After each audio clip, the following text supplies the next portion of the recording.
And we're back here once again with another episode of the MSK show. And this is going to be episode 176. So I hope you guys had a great day. And I hope you guys have a great rest of your week that is ahead of you. And I hope you guys have a great weekend, because around the time of us doing this episode of the MSK show, it is Thursday. And you guys are probably going to be watching this on the replay on Friday. So, go and have a good weekend with your family.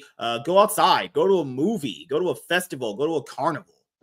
As humans, we're supposed to go out, have adventures, have fun. Don't do that overrated gay shit like hiking. That's just overrated trash. But just exist among the world. Go to a bookstore and read. You know what? That would be my ideal perfect first date for a girl. You know what? Not taking you home to Netflix and chill. Let's go to the fucking library and read a book. Yeah. Hi, Emily.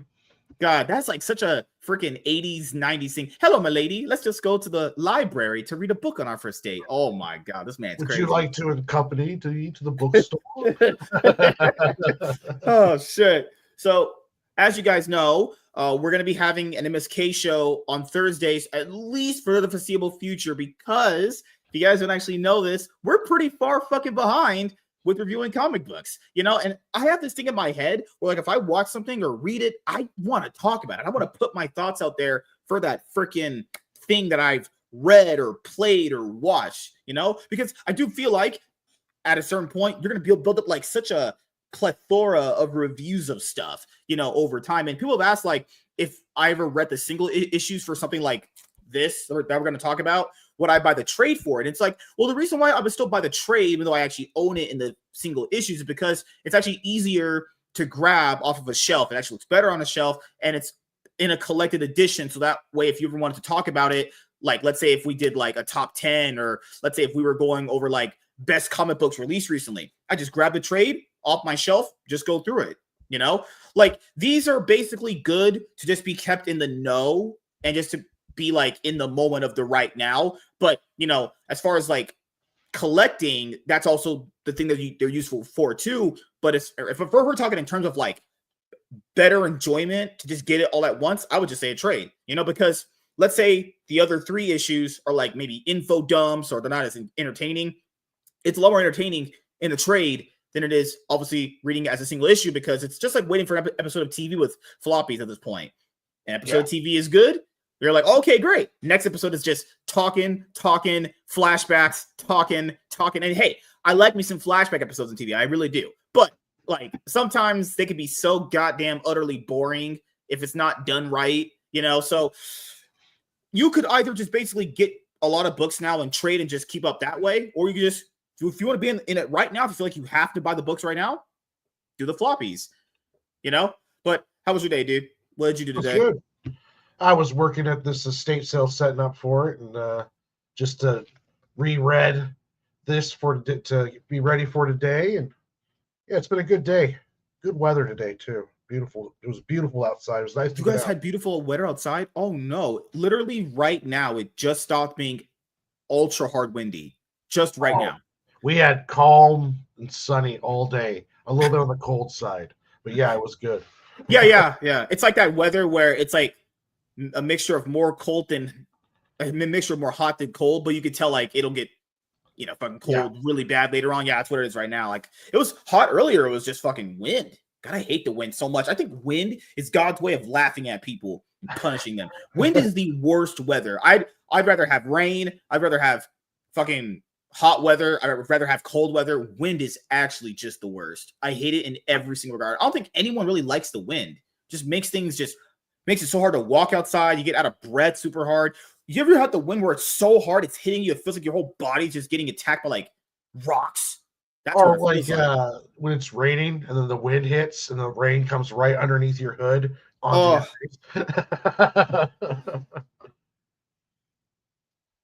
But in this episode of the MSK show, we're going to be doing a comic book review on Teenage Mutant Ninja Turtles and Naruto issue number 1 later on, and we'll also be talking about Giant Size X-Men from Marvel Comics.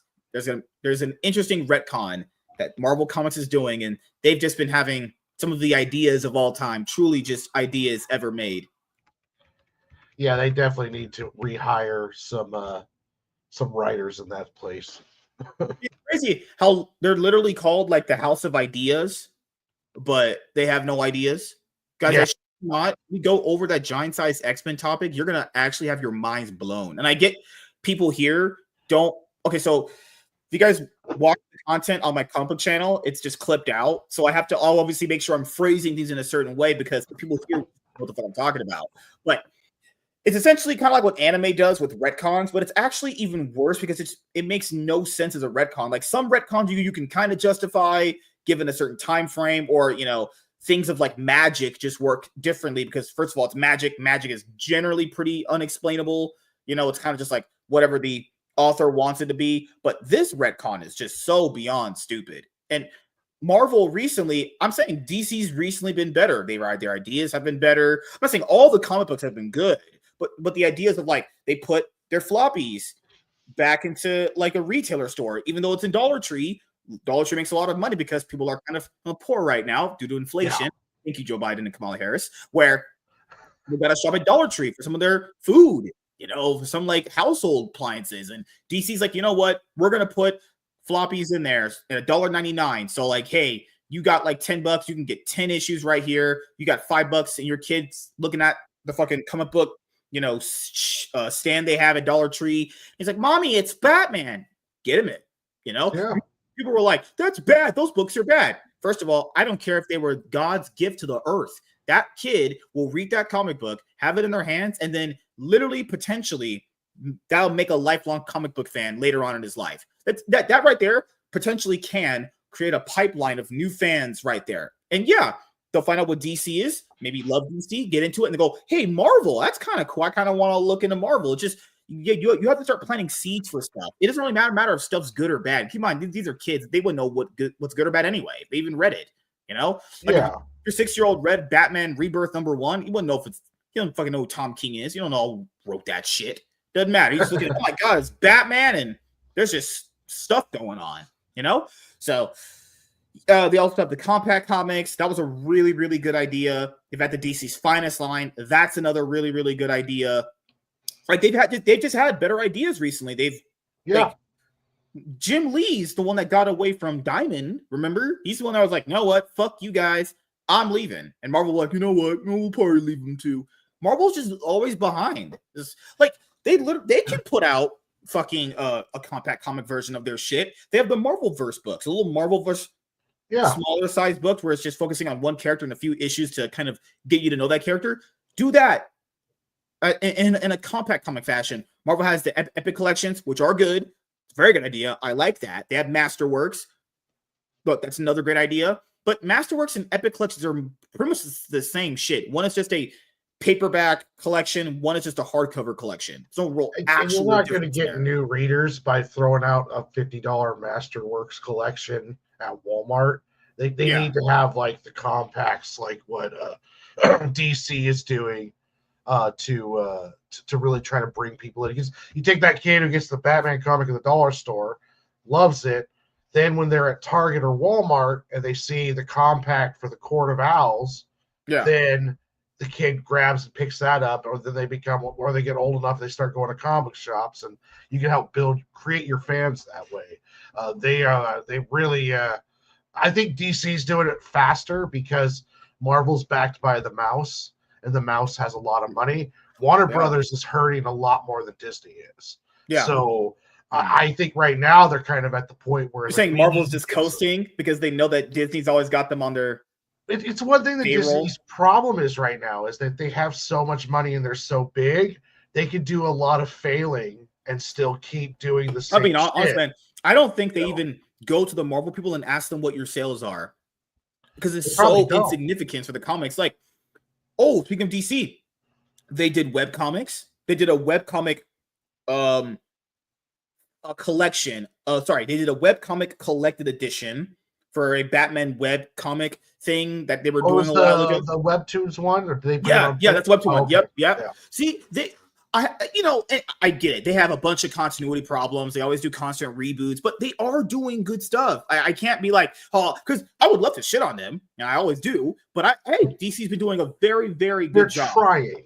Yeah, right? And it's an they're effort. putting out good stuff and they're trying. They deserve to have the chance to come back, because it's one thing to complain about a company going wrong, but you got to give them the chance if they're trying to do good. Like Ultimate Spider-Man is a great comic book, and you can't just turn your back on it because Marvel's doing 90% bad. We're hoping to turn that 10% good into 15, 20. And you do that by buying the comic, because then the people are like, oh, well, this works, so we're going to try to do this again, instead of trying to do the same thing over and over and over again, you know? Yeah. Oh, I think people were even asking, like, what is Marvel doing currently? Fuck if I know.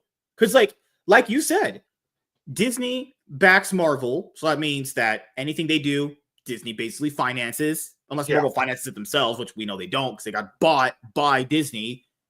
They could just seriously just coast off Disney, because One of they know Disney's Disney's big going to bail them problems out. is that you know, if they've lost like over 15 billion some dollars on their movies, they just keep going with the same bullshit, and it's like they can lose $15 billion and not have like a coming to Jesus moment in there with their executives, you know, like DC was, they got rid of all of their apps that just put everything on Max. They moved DCU to Discovery, and they're They shut kind down of the like, Cartoon Network website that has been up for ages. yeah, they're getting like foreclosure notices. So DC's like, okay, we're gonna try, you know, we're gonna let James Gunn do whatever he wants. We're gonna let the comics, let's get them into dollar stores. Marvel's got some time, and Disney, before they get to that whole, oh God, we might have to sell to Apple kind of position, where Disney's all like, we're gonna sell everything.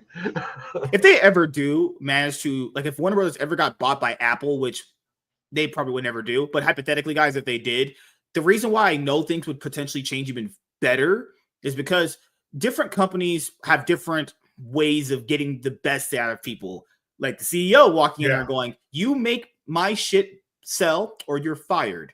I'm pretty sure that's what David Zaslav did at some point with DC, because you notice at a certain point, things started coming out better. New collected editions that are great ways of getting someone into a character. Compact Comics, shits in Dollar Tree, a bunch of good stuff. At some point, he went in there and went, change, or you're fired, or you're gonna be homeless with the people that living in tents outside. You know, like, what else can you get them to do? Like, these people have been fucking literally blatantly running it down for many years at this point. Like, DC's had constant reboots. I mean, Dawn of DC recently, I mean, what happened in that? I mean, a few good titles came out here and there. Yeah, they've been trying to do reboots so much that, like, Absolute's probably the first successful thing they've done reboot-wise for forever. You know, they've been wanting to do their own version of the Ultimate line forever, and that now they finally have kind of struck gold with Absolute. And if they can keep this going, but even the Ultimate line ended up crashing the first time around, and we lost. You know, the only thing that came out of it, I think, was Miles Morales. Everything else was just retconned and gone. The new Ultimates line is a whole different storyline. So, Laps, so man, just popped in to say, hey, I must sleep. Fort be up in 5 hours to work. Okay, yeah, man. Yeah. Good night, man. Have a great night, dude. I'll see you Tuesday. I'll message you what we're gonna do on Tuesday, what issue we're gonna read, because there's just a lot of stuff, guys. Let's just say that. But after this week coming up, Laps Comic Fan will be back on Fridays, because he was like, I need 2 weeks off pay, MSK. And I'm like, I got you. You know, you gotta be up tired. Good Lord. Yeah, he said he's been working about, at the end of this week, he said he's gonna be working 100 hours. This man's crazy. Good Lord. He said he was already at 80 hours on Tuesday. It's going to be oh my God, man. Yeah. Go to sleep, and you can hear the sound of my voice as you go to sleep. And you're like, oh my God, MSK, you can give me good dreams. It's like that AMSR stuff. You should read books to people. Not the way Amaranth did it. One time she literally farted into one of those mics. God, they actually banned a girl because of that. They're like, I was going to say there has to be an audience for that. Like, oh no, I couldn't do ASMR stuff. I couldn't. Oh God. All right. Laps pick up more shifts to just avoid being here, my goat. I told people that WC and Michael try to butter up to anyone new. They say, Warren's my goat, Laps Comic Fans my goat, Miss Sparkles is my ode or something. Like, I get your guys' tricks. I know what you guys are doing. You think I can fall? You think I was boring yesterday? Think I'm falling for tricks like that? No. Deception will not trick me at all. I'm not under some sort of like Zatanna spell. I can see clearly, you know? But, because recently, DC's canceled a bunch of other things too. And some of the stuff, like, people don't like me when I say these things, but I'm always that guy to say these things. It's like, bruh, half this stuff you're not reading. It gets to like 2 arcs max. It'll get stretched to a 3rd arc. And we're like, why is this? So going like Shazam, Power Girl, and Two-Face are getting canceled. But Two-Face was envisioned as a 6-issue miniseries when DC announced it. And that's what the writer said. But it would have got more if more books had sold. But who's sitting there reading Power Girl? Guys, to me, Power Girl is just a Supergirl ripoff with bigger tits, in my opinion.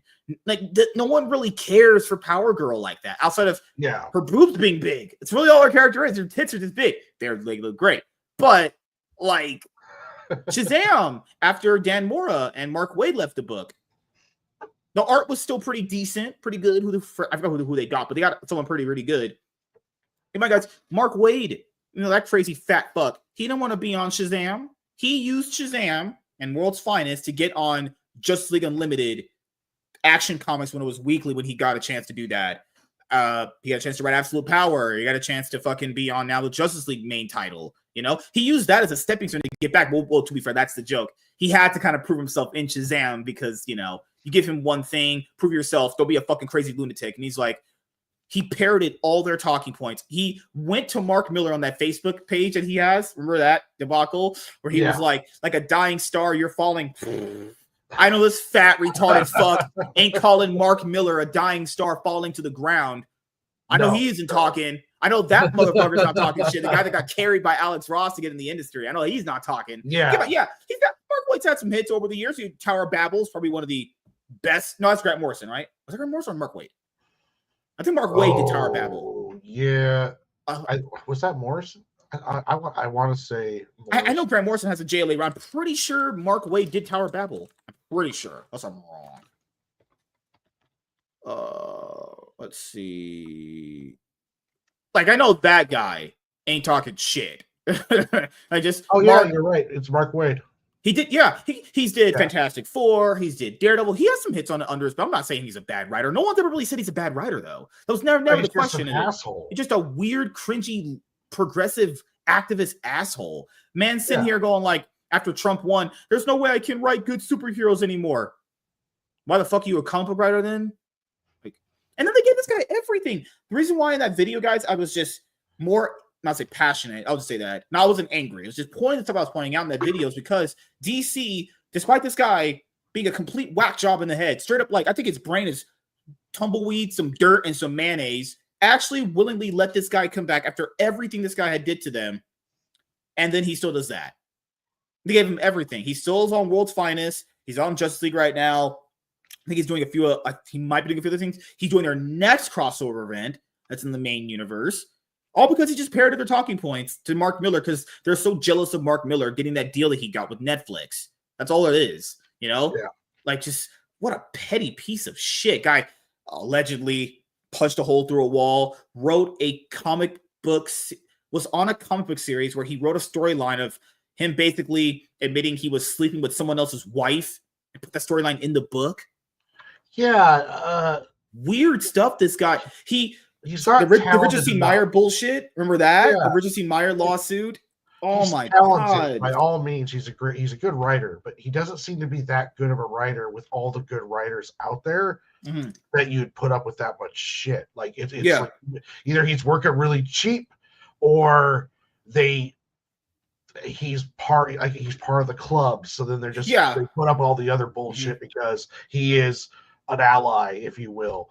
You know, because like he's the guy that you get when you can't get the better guy. Like if you go to a bar and there's like 2 good-looking girls, if you can't get the better-looking one, you'll settle for that other-looking one. You're like, fuck it. Last call They for put up shots. with a lot of shit with him that's not good for their business at all. And they put That's up with why a lot of it. I don't know if he's talked on Blue Sky recently. That's where he's on Blue Sky right now. I'll just type up his name right now before you get to the review. Mark Wade, Blue Sky. He's mostly been pretty quiet. He needs to be quiet. He needs to shut the fuck up and not talk anymore. After that lawsuit, you had fucking the stuff he went after Mark Miller randomly. Just been doing just a bunch of weird stuff. Like, what's wrong with this guy? Well, he's unstable. He's got a lot of shit going on apparently, and it just causes him to have these outbursts. And that now social media allows him to do it whenever he wants to, out for millions of people to read it. I mean, just the debacle of him keeping that one guy out of fucking comic books was just, or out of comic shops was ridiculous. The whole lawsuit. I mean, I don't care if the guy or not. You don't do that shit. You don't fuck with someone's business if you don't like them. What was it with Richard? I know the general gist of it. It was because he didn't like that Antarctic Press was going to publish a title for Richard T. Meyer. I remember that. That's what it was, right? Yeah. Like, you can't fuck you literally, guys, that is straight up cancel culture. That's literally actually the best example of that. Someone went and was like, hey, you shouldn't publish this guy's work. He's a Trump supporter. You can't what? What's wrong with this guy? Where does he get off thinking he can do that to someone? I get it. That Richard C. Meyer guy's a fucking weirdo. Yeah, it cost him like a 3-year lawsuit, though. So, I mean, he eventually ended up winning just because he had more money than Richard C. Meyer. But, it was ridiculous. I mean, I don't like Richard C. Meyer. I haven't even read his book, but you don't do that to somebody. That's just wrong. Oh, God, man. That's why for Mark Wade's one of those guys where it's like separate the art from the artist. Because if I didn't, I would never buy anything that guy's name is on. It's crazy. He is definitely there's talent there. When you read his work, you can tell there's something there. He's not a terrible writer. I would even say he's better than a lot of the indie writers in the space that people say. But he's a pro writer. He's a professional. He knows how to put together a story. It's just he has a really shitty personal life. And his brain is beyond fried. Yeah, he's fried to the max. He's just angry. He's an angry. You ever seen those dark rotisserie chickens on a rail rolling? That's his brain. That shit is burnt. And it never gets taken off. Someone forgot to pull it, and it's just been on there for like 12 hours. It's never come off. It's just dark. That shit is black. They're smoking weed, watching friggin' My Hero Academia. They're like, "You smell some burnt chicken, man." Oh, God. Well, we're going to get to the review, and we'll get to the topic tonight, and then we'll just head out. Oh, God. My brain is working. All right, so let me take this out no, pause. Literally no homo. All right. Also, guys, Sunday, Cloud9 podcast with Chaz.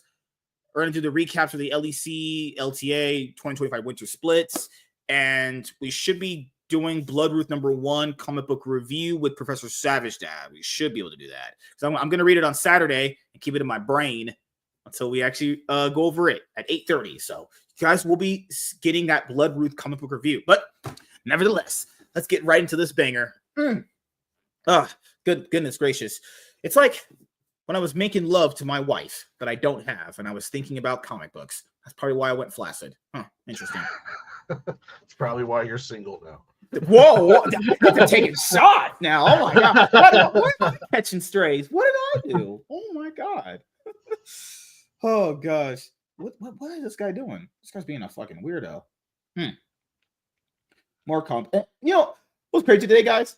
Someone called me a tourist because I didn't know what other indie comic books companies were out there. I'm like, this is how I classify indie. If you walk up to like average people, you give them a list of those indie comic book companies that this person listed on Twitter. If the average person doesn't know that person or that company, you're indie. Literally, the biggest people in comic books for publishers are Marvel, DC, Image, Dark Horse, IDW, Boom. Those would be like the 6 people everyone knows. Then you have like Dynamite, the decent known kind of ish person. That would be like, so like if you had in a tier list, Marvel and DC, I guess through pedigree and everything, they'd be like S. A would be like Image, Dark Horse, IDW, Boom, or like in C tier. D tier is like Dynamite, no pun intended, D for D. Get it, right? Then you would have like Mad Cave. Like Mad Cave would be like in fucking not F tier as far as like bad, but like literally unknown. Like I'm talking like guys, you ask 20 people, random, not comic book people, because the person was like, well, comic book people will know them. No shit. Of course, comic book people would know other smaller publishers because that's just oh god, it's like talking to morons. Holy shit! It's like, why do I have to explain that? That's no one so knows who, explainable.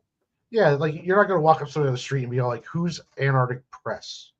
Yeah, you know, you go up to them, they've been like, in the industry yeah. for like 40 years, 40, Yeah. 50 years. They've been rocking, but it's like you're right, like it's not a household name.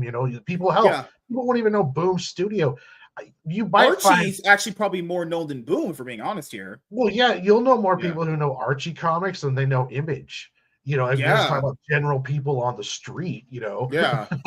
Yeah. The person had a list of indie comic companies, and I was like, I've heard of some of these people. That's because, guys, I'm actually, because the person called me a tourist. I'm not a tourist. Actually, I have a comic book channel that has been doing great in views. I mean, if I do say so myself, because we're actually not tourists. You know, our reviews that me and you did recently, and the ones that we've done with other people, as far as me, they're not like 10-minute reviews. We're actually going through the book. We're actually giving out, I would say, the best quality comic book reviews on YouTube.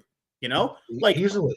If so, I swear to God, I'm not trying to be mean. If someone called me a comic book tourist in real life, I would get a fucking can of fucking, I don't know, a can of food and throw it at you.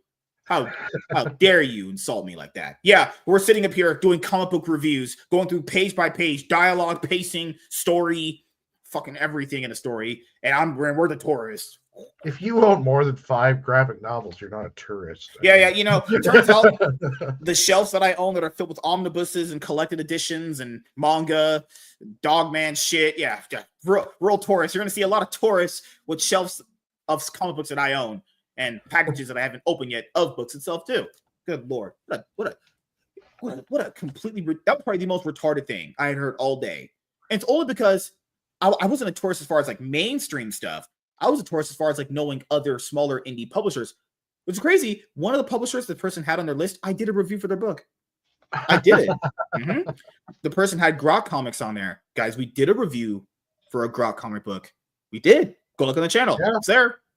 If you don't know how to search up videos on YouTube, I'm not helping you. Literally learn how to use your fucking finger. It's there. I literally know it's there. We're going to be reviewing a Mad Cave book in the future we were talking about. Isn't that, is it Rook Mad Cave or is it Rook Image? Rook is Image. Mad Cave is like, I have Gotcha Man. I've had that trade. I know Mad Cave is Gotcha Man. I know that. It was crazy. Speaking of Mad Cave, they had a book on my pull list for mycomicshop.com that it looked so good from its cover art. I was like, I have to have that. I don't know if it's good or not. Let me bring it up right now before we start doing the review really quickly. Like even mycomicshop.com has Eric July stuff on there now. They put out the Horseman book on their website. So you really? Get it to there? Yeah. So is Eric July trying to go into stores? Is he trying to push like this is technically your way into a store, is it not? Well, no, I'm talking about, is he trying like get into like Barnes and Nobles or I don't know about that. Ones? He's been with mycomicshop.com since I saw him #1. I mean, it would be the worst thing to be in a store. I don't know if because that's going through like a retailer and a middleman. They I know he said he prefers selling like directly to customers and shit. Oh well, then you want to stay away from that because you're talking about mass production when you do that. Yeah, graphic novel. Yeah, Horseman's here, $30. Okay. Yeah, hey, I would always say, man, if you could ever get in, try it. Maybe they might accept you. Yeah. This is my pull list currently right now. What was the thing I had? Blah, blah, blah, blah, where it's on here. Yeah, this right here. This is Mad Cave. Okay. That looks. I would pick that up if I was at the comic book shop. Just for the cover art alone. This looks so damn cool. I was like, hell yeah, sign me up. And it's an issue 1. Yeah, I'm good. Sign me up. So, all right, let's get this party started. Let's do it. I'm old and black. All right.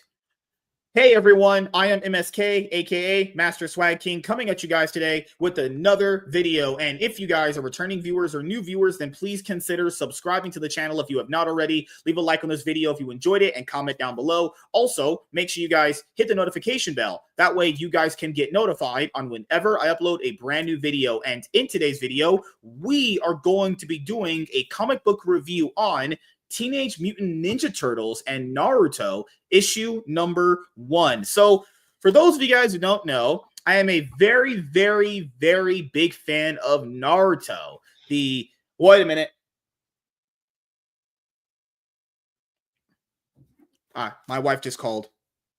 I don't have a wife. I faked it out. I had him. Not gonna lie. Oh my goodness. Who's this girl talking to me? What the heck? It's that AI bot dating app that you're on. God.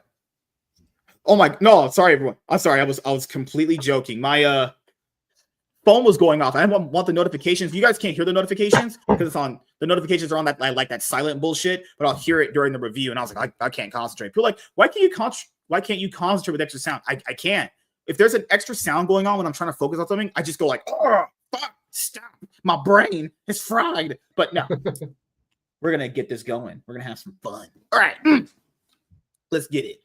Hey everyone, I am MSK, aka Master Swag King, coming at you guys today with another video. And if you guys are returning viewers or new viewers, then please consider subscribing to the channel if you have not already. Leave a like on this video if you enjoyed it and comment down below. Also, make sure you guys hit the notification bell. That way you guys can get notified on whenever I upload a brand new video. And in today's video, we are going to be doing the comic book review on Teenage Mutant Ninja Turtles and Naruto issue number 1. So for those of you guys who don't know, I am a huge fan of Naruto. This was an anime that I started watching around episode 5 or 6 of season 1. So originally when it premiered on Cartoon Network in America, back when it did eventually do that, I didn't watch it initially up front because I don't really know why. I think I just fell asleep on the episode when it came on that night when it premiered. And then I didn't really pay attention to it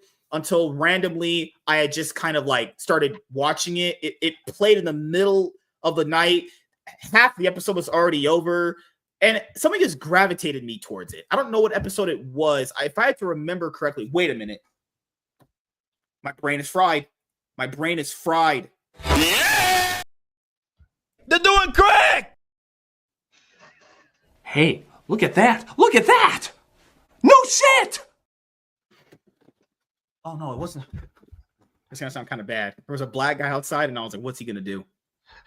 I didn't trust the black guy. I'm sorry. He was looking at my neighbor's car, and I was like, "I don't know about this guy." Yeah, he didn't do nothing. Apparently, he was just a crackhead. He's just hitting a crack pipe outside. Okay. MSK bottom G and horizontal. Okay, third time's a charm. We got this. Let's go. Easy. Hey everyone, I am MSK, aka Master Swag King, coming at you guys today with another video. And if you guys are returning viewers or new viewers, then please consider subscribing to the channel if you have not already. Leave a like on this video if you enjoyed it and comment down below. Also, make sure you guys hit the notification bell. That way you guys can get notified on whenever I upload a brand new video. And in today's video, we are going to be doing the comic book review on Teenage Mutant Ninja Turtles and Naruto issue number 1. So, for those of you guys who don't know this about me, I'm a very big fan of Naruto. I was basically with Naruto ever since it premiered here for its English dub on Cartoon Network. And I think the very first episode I ended up watching pretty much like halfway through when it was done because TV back in the day, you had to kind of be there when it was actually premiering because, commercials and ads and shit. It was the episode where, after they had pretty much solidified that Kakashi was going to be their teacher after they got through the first mission technically with him, or you would kind of call that the whole like getting together with the teacher and you have to fight the teacher to get the bells. You guys know that mission they do in the series. So it was after that episode because Naruto was asking the third Hokage. He wants to go on like a really dangerous mission because he was tired of the boring household chore missions they were doing after Kakashi became their teacher, So it was that episode. I think that's episode 7 or 8 of season 1. And that was like halfway through. And for some reason, it gravitated to me. I don't know why. It's back when I used to watch anime, like when it first premiered for us in America, if it gravitated to me, I would stick with it. Like Dragon Ball and Inuyasha and Naruto and Bleach and like all that stuff, right? So after watching that episode, pretty much just when it was already halfway done, back in the day, a lot of you kids don't know this. You could technically binge something. It was just a lot different. So they would air reruns of shows throughout the week. And then on the weekends, typically for most stuff, like for most TV shows, you would get the new episodes on Saturdays and Sundays. So I was able to basically kind of rewatch the episodes I didn't see all in order. So the first episode, obviously, with him and Haruka, Mizuki telling me he's the nine-tailed fox demons, Jinchuriki, you know. Second episode, obviously meeting Konohamaru, and the fourth episodes being the Sasuke, Sakura, them getting together. Obviously, we talked about it earlier, them making Kakashi their teacher to lead Squad 7, as they're called. And then I got back to the episode that I originally saw, and that led into, obviously, you know, the Zabuza and Haku arc, which is called the Land of Waves arc. And yeah, I've been with Naruto literally forever. I mean, I bought manga volumes for it, you know, back when they were dropping those. Because as you guys know, as a kid, I had a comic shop around me. We really just had just Shonen Jumps every single month. That was my comics every month. Getting a Shonen Jump book off a spinner rack or at a supermarket, and then buying the individual manga books at like a Walmart, you know, or the Viz big editions. We had one of them for like Dragon Ball Z, at least the first volume. So yeah, I've been with Naruto forever. When Shippuden first dropped and you had the English subs, you had to watch it in parts because that's how you used to watch anime. You used to like type in the anime freaking you wanted to watch in a search bar, and it would come up like in parts, like one of two. You couldn't watch a full episode back then. That's how fucking crazy that shit was. So man, I've been with this anime forever, honestly. And yeah, there will be a time where, you know, we're gonna review like a lot of the manga volumes from start to finish and everything. Not Boruto. I don't watch trash, but you know, this is an anime where so many impactful moments, so many great characters. Yeah, it's got some low lows, and some of them are really, really stupid. I know you guys meme the whole talk no jutsu thing. I don't like it either, but it's just kind of a thing that characters just have forever, honestly. So with Teenage Mutant Ninja Turtles, that's a franchise where like I know about it. It's existed with me. I wouldn't say I'm the hugest fan of it, but I don't hate it. I think the very few TMNT things I've ever watched was that it was the series that came on Cartoon Network and 4Kids. Like Cartoon Network had the like uncensored version, and 4Kids had the more like censored version. It was the animated TMNT series from 2003, 2005. That one. Oh, the hand-drawn one, right before they went to like the CG. Yeah. Where like Leonardo killed the Shredder, I think later on in like season 3 or whatever after that. And I watched the live action movies. I watched the Michael Bay Nickelodeon produced ones with Megan Fox. Oh those are terrible. Those were so bad. The original, like I think it was 1989 Ninja Turtle movie. I never saw that. Yeah. It is probably one of the best comic book movies that I've ever seen in my life. Like I grew up a big Ninja Turtles fan. I was watching the cartoon, had the toys, because when I was growing up, the anime hadn't hit big yet. That was more when I was in the Army. And Turtles for me was I watched every episode of the old cartoon, and when I got old enough and found out about the comic books, I started buying them. And I was buying the Archie comic books off of spinner racks at the grocery store. And a lot of people think that IDW is the one that, you know, basically had their publication license for the longest time. No, guys, IDW got it like way, way later. TMNT comics have been produced by a lot of different people, actually. You know, as you guys know, the whole story of the main creators, it was an indie comic book. And then it just kind of hit it big later on. The thing that I've noticed recently with TMNT, because they had an animated movie that came out back in 2023 that Paramount did, a cartoonish one, another like animated one produced by Seth Rogen. Yeah, did you like that one? I thought it was good. I didn't like the animation style because it got really ugly. It's really ugly at times. Yeah, but the story itself was a lot more entertaining than I would thought it would be. It was definitely a better movie than it looked.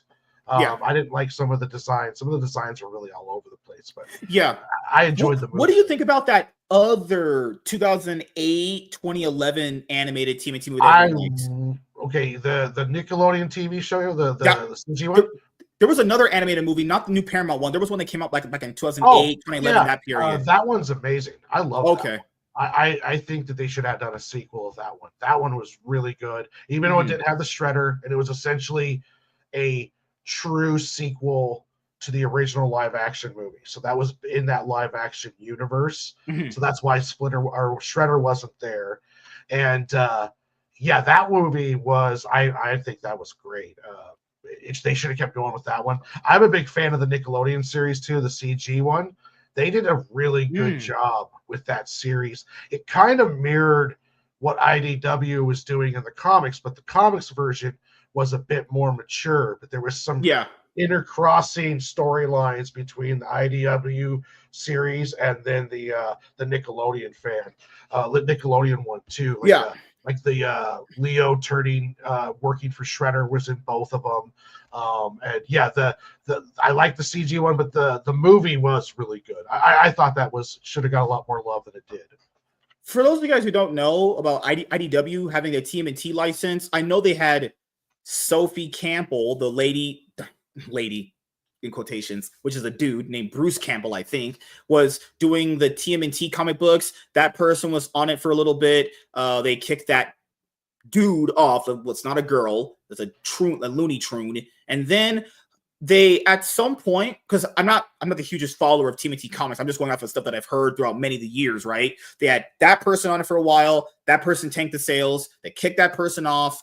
And they eventually did this whole relaunch of it, kind of. They had a mainline book, and then they brought Jason Aaron on to do a new recent ongoing series. I bought the issue 1 for it. I know there's The Last Ronin. I know that. I have that over there in my collection. People said that is one of the best Ninja Turtle stories ever because it involves the original creators coming back. And I know they did a sequel to that series called The Last Ronin, The Re-Evolution. I don't know if that's still an ongoing series or that was just a 5-issue mini series as a follow-up. But no, they're still going on with it. There's a couple different graphic novels that have come out, and they're not even doing floppies. They're just doing essentially like really thick or really thin graphic novels. Like their covers are real like that graphic novel kind of wax paper. And the Jason Aaron, I've read the first 5. Each of the first 4 was about where a different turtle was at, and then the 5 is them coming together. And so far, it's good stuff. Like Jason Aaron's he's doing a good job with it. He's such a weird writer, though. He can either write you the best shit ever, or he writes some of the most weird. It's not that it's bad. He writes just weird things, and it's such odd creative decisions he does randomly. He's not a bad writer, but I think he's that guy where he is on so many projects. He cooks so hard, to the point where he doesn't really fully think out all of his ideas, Yeah, I definitely agree on that one. His turtles are a lot more. It's a lot more closer to rated R too. The new ones, like it gets pretty not graphic, but compared to what Archie was doing, which was more of just an extension of the cartoon, and then IDW stuff with Sophia Campbell.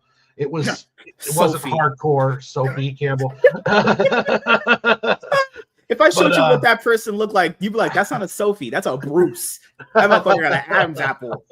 I'm just saying. And this person literally tanked that line. I remember the videos back in the day before I started doing comic book content. I remember Sophie Campbell tanks comic book sales. Guys, this is why I'm a little hesitant on the Supergirl #1 DC All-In book coming out. Looney Tune people like that person are so beyond narcissistic. They themselves. They just can't help it, but insert themselves in stuff. They just can't help it. Like the other thing recently for TMNT that I know a lot of people were angry with me on Twitter about was the whole April O'Neil thing. So people don't know this. April O'Neil was not originally black nor another color either. The reason why the comics were in black and white back then. Remember that, right? Because it was a printing mess up, similar to like the Hulk back in the day for Marvel Comics. The reason why he was green is because they didn't have the right ink or whatever, right? Very similar to the creators of TMNT. She was not black. That was just because they didn't have enough color for the printer. And keep in mind, April O'Neil is based off of one of the guys' wives or fiancés or whatever. And she's not black. She's like Middle Eastern, which is a more caramel-ish, lighter complexion tone. The way they're race swapping her is just so cringe. And a bunch of people who don't even know what the fuck they're talking about. It's like, no, she was always black. No, she wasn't. That's literally not true. It's literally factually untrue. I understand. Maybe you think like black people have been done some injustice in the world, which it's debatable. There's that person literally was not black. I know you're a Taurus when you talk to some shit like that. She was black and white because they literally ran out of ink for the printer. Okay, but that doesn't mean she was white. I'm just saying she's not black. You guys were saying she was black. No, that's like on a massive, massive technicality, you know? Yeah. But they did do a black April O'Neil here. And I'll just say this. I don't like the idea. I hate gender swaps. I hate race swaps. If you're going to do it, and there's little asterisks I have, at least make her look good. At least make her look hot. She looks, Yeah. I'm not into black girls, but she doesn't look ugly, I guess, from a black girl point of view. Yeah, they like she's designed like the character from the movie with Seth Rogen, but they aged her up and they made her a lot hotter. So yeah, she looks way better here. That looks way better, honestly. She looks like essentially just April O'Neil with black skin, pretty much. Also, to bring up, you know, Teenage Mutant Ninja Turtles and Naruto, a crossover. This was announced back in 2024. I remember the first issue dropped in October. Currently, right now, when we're doing this review of number 1, issue 2 just dropped. I don't know why there's been such massive delays between the issues so far. And when you guys eventually get this in a collected format, because they're going to put it all in a collected format, issues 1 through 4, it's going to be so much more easier just to read through it. But just know this was announced in 2024, dropped in like October, and the newest issue right now just dropped at like beginning of March. That's a pretty big gap of time right there. They probably had a production delay, someone along the lines. Someone would say it was Diamond Distributor kind of going away. Oh, yeah, remember? That's right. Yeah. Okay, yeah. All right. That explains it then. But like when they first announced this, I was hyped though. And people say, aren't the Naruto characters much stronger? That's kind of an understatement. They're way powerful by kind of like, it would be basically if Sasuke Aizen from Bleach walked into Naruto's universe, I'm hard pressed to say that he would probably beat the living shit out of every single person there, minus like 5. Like the Naruto characters, like little Kakashi himself probably could one-shot all of them. But for the comic, they went with like the youngest iteration of the character. So I know which arc they're doing it. So if you noticed in the first page, Tsunade is the Hokage. So that would be after Naruto learned the Rasengan and when he fought Orochimaru and Kabuto, when he went to go the retrieval of the Lady Tsunade arc. Remember when they brought Tsunade to be the 5th Hokage after the 3rd Hokage died? So this is after retrieving.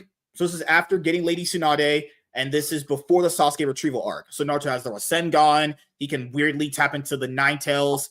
He has the 1 tail. Sasuke knows the Chidori. So that's probably the best timeline for it to have. They're not like, they're still pretty overpowered even at this point, but it's not so insurmountable, you know? But man, the art is really good. I know people were kind of memeing on people were memeing on the art inside the book. Guys, the art inside the book is fantastic. The artists were great, honestly. Like, because this is written by Caleb Go-Lenner, and the artwork is done by Hendry Prasetya. So yeah, I would say the art's great. The covers, I originally was going to get the main cover, but I couldn't pass up on this cover. Look at that. How could I pass up on that? That's awesome. Yeah, that's nice. And then what's crazy is, you know, I can tell this is an IDW book. The book's already over. You only need a preview page of the cover of issue number 2. And then the covers. These motherfuckers back this book up with like 4 extra pages. Did you notice that? 4 extra pages of just ads. Now, I'll say this, I agree. Ads should be in the very back of the book. They shouldn't be breaking your immersion of the story. I fully agree with that. But you don't need this many ads. First of all, it's too many extra pages because it's just trying to charge you extra. This was I think it was $6.99, honestly, when I first bought it. It was just $4.99 for this cover. But I remember the higher covers, that's like, what, $10.99, $29.99 for the incentive variants and shit. You don't need this many. Come on, IDW. Really? The story's over. End it off literally right here. End it off right there on that page. I don't need all this extra shit. I flip through it because I just do that shit. 5, 6 extra pages for no reason whatsoever. You know? And look, they did 12 variants. The incentive variants went crazy for that first cover. My God. IDW does so many Ninja Turtle variants. I think there was like 15 variants for the Turtles relaunch. Mm-hmm. Oh, the relaunch with Jason Aaron. Oh my God, they went crazy on the variants. They did. Don't get me wrong; these variants are badass. Oh no, great. Yeah, Jorge Jimenez did the main cover. That one looks very good. This one done by Hendry Prasetya. You have this one by Matt Lobes. Oh, there's a lot of good ones. The cover I by have the James Dan Chapsito. Duncan 40th anniversary one. Oh, that one that's pretty cool. Yeah, Oh. I like the main cover though, the one by Jorge Jimenez or whatever his name is. Yeah, I like that cover probably the best. man, I just cover B just spoke to me. The one I have right here. Oh my god, That's a good cover too, though. Yeah, cover God, B's it sucks because this one's not going to be the cover for the trade. The trades usually have the covers for the main books to start the arcs off, which is the Jorge Jimenez one, unless the direct market cover is going to look different. But yeah, let's get right into it. So I would say, as a crossover for the first issue for Teenage Mutant Ninja Turtles and Naruto, this was actually pretty good. I thought it was good. It's fine. It didn't do anything really wrong. Nothing super offensive that I was like, oh, this is fucking trash. I thought it was just fine overall. And it was highly entertaining. I thought the dialogue for each set of characters kind of match who they are. Like the Leonardo Sasuke thing about revenge was kind of cool. Obviously, like Naruto kind of thinking he can take out two people with shadow clones. I think it was Raphael, because Raphael always overestimates people, thinking that Sakura can't do shit. Funny thing is, that's actually truthful, though. He isn't lying. Sakura, guys, Sakura, for that first arc of Naruto, the first part of Naruto before Shippuden, is actually just straight up a useless character. Actually just a steaming pile of shit. She actually did more work in that few panels that she was fighting him than probably anything she had ever did in the first part of Naruto. I'm serious. She's actually a shit character when Naruto first starts. She's a little better when Shippuden comes in. A little better. A grain of salt better. But no, she's absolute trash. I would say the writer of the book made Sakura not trash. So, hey, you got a little praise for that. And you also had April O'Neil, who was there. She did feel like she was, I know it's crazy. If you take out April O'Neil, I don't think the story changes all that much. She's just there on the mission because I think they have to escort her somewhere or something like that. But that's a typical Naruto thing, so I kind of get it. But I don't think she was the most interesting escort for the story, but I get it because she ties to the turtles, so I understand why it's there. But other than that, nothing else really I need to say that as my first personal thoughts. I thought it flowed really good. The dialogue was great. It was fun. The action was really cool. The backstory on the character of Stockman for what he wanted to do as far as mutating animals, fast-paced, 4 paragraph panels there, easily got it out of the way. Then they got straight back to the action. The art in this book is really good. Anyone saying art like that is bad, you're fucking high off your ass. That's, good Lord, you've not seen fucking Jarmita Jr. recently, then. That's bad. Yeah, but the artwork is really good. It was a very fast read. Mm-hmm. There's not a lot happening. It's a good establishing story. Yeah. But there was not a lot of meat on the bones. It's essentially just setting everything up as what you want your number one to do. Yeah. And they did a good job with the fights. I like the Leonardo Sasuke fight. So as we start off, we have the scroll being opened up to give you the information on the main characters. Obviously, this is, like I mentioned earlier, this is after they get Lady Tsunade to be the 5th Hokage. This is before the Sasuke retrieval arc. That's why Sasuke still is wearing the classic blue and the beige pants that he wears, and all the characters are still in their normal attire as well. So then Kakashi and April are talking. Naruto's picking up a turtle. When it's like, okay, I know what you guys are doing there. The turtle is upside down. Naruto put it on. Kakashi's like, turtles can handle themselves. And it's like, okay, guys, doing too much of the on the nose shit. I get it. Turtles are going to be in the book. I get it. Why do you do these things? And then, April said that Sasuke is not talking. Now, keep in mind what happened in Naruto after they got Tsunade back. Because before that arc, in that arc, when it was starting, remember what happened, which was Sasuke had met his older brother Itachi Uchiha, who, massacred his whole family. And he was very, very mad that he got kind of beaten the shit out of by his older brother. So, that's probably why he also wasn't talking, because this is literally after that arc, obviously. And then you get the whole backstory of Stockman or Stockrum, give you the name. Stockman. Yeah, Stockman. So basically, Stockman is obsessed with the potential military applications of biomutations, all made possible by his theoretical mutagenic compound that he would refer to as ooze. Stockman dreamed of creating innately powerful super soldiers possessing the fiercest traits of humans and animals. So he wanted to create and control monstrous mutant ninjas. So there you go. That's, I guess, going to be the main villain of this. The Shredder has to be involved. It's the Foot Clan. The Foot Clan's in the book. You know, Yeah. the Shredder's not in issue 1. You guys are wondering, which is weird to have a cover with the Shredder there, even though he's not in issue 1 at all, which was okay. But I didn't expect him to be there for the first issue anyway, because, you know, who's the big villain in Naruto at this time period? It's most likely that's the they'll do Akatsuki, something- remember? Well, it's Orochimaru, and yeah, well, at this point, not because Akatsuki's later on, it's Orochimaru, would have to be, yeah. Okay. Because So most likely Orochimaru- Shredder will be teaming up with whoever the villain is at this time period. Yeah. Yeah, because you have Orochimaru that Sasuke thinks of, and then after that, they get attacked by the Foot Clan, as you guys can see right there. And then the Turtles appear. Well, you know this is the Turtles, but I guess, you know, Naruto's team doesn't know that they're the Turtles yet. So the Turtles appear, and they get in formation to fight them. Then they start all branching off to fight each person. Sasuke fights Leonardo, and then Leonardo's talking about, hey, I smell some revenge on you. Obviously, it's a classic thing of both Leonardo and Sasuke.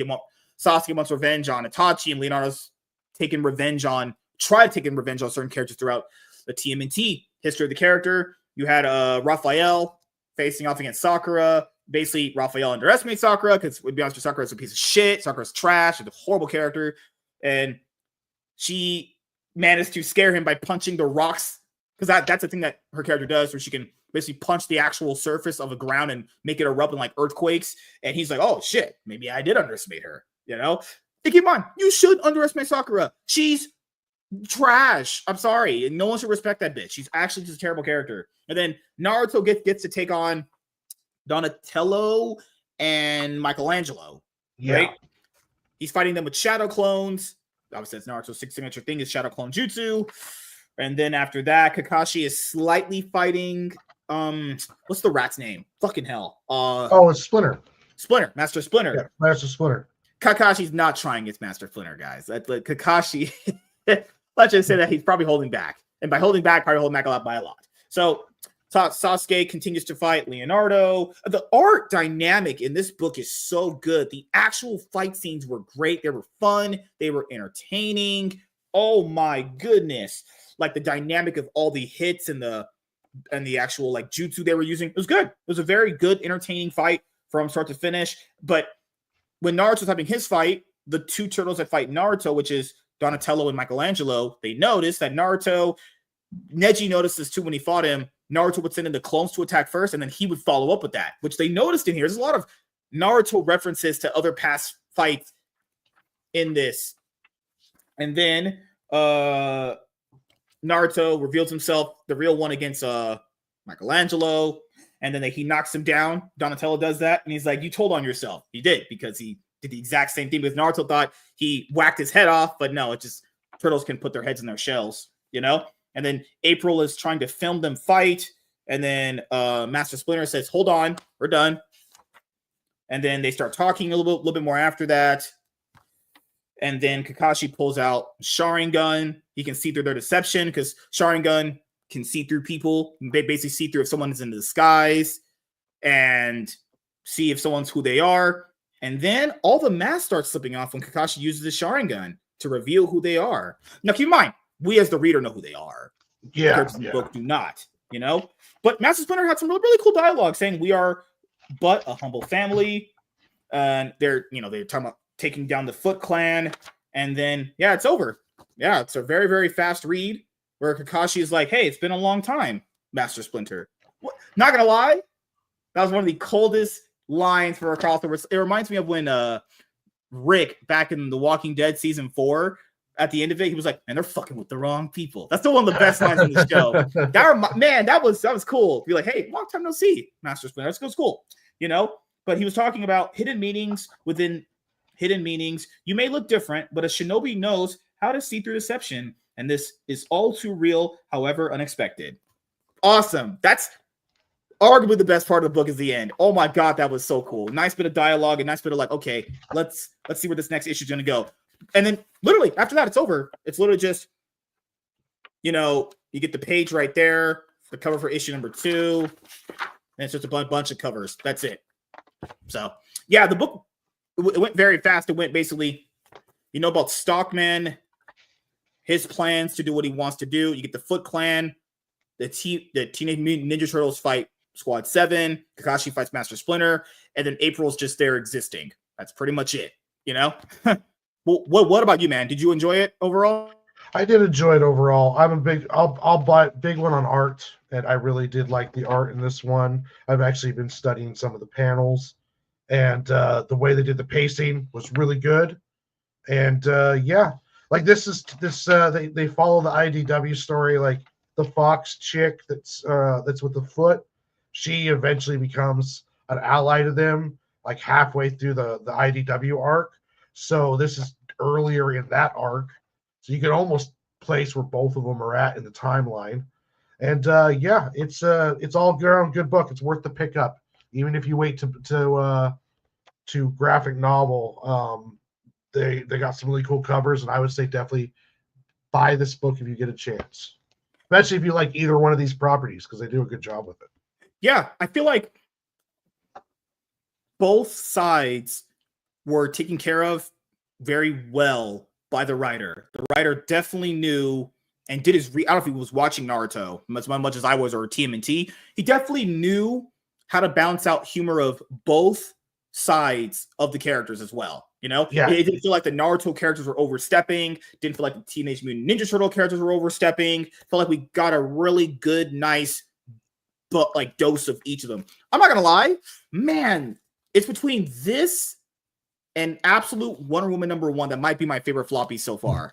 This was, guys, I really enjoyed. This was really good. I really. The one thing my one criticism is, where's my boy Rock Lee? Oh Like, no! I want some Rock Lee. Well, remember, he's because no, he doesn't get healed until after, like, toward when they're fighting the Sound Ninja 5, the Sasuke retrieval arc. So at this point, he's still in the hospital. He's still remember, he's still broken up from Gaara, breaking him. Oh yeah, okay.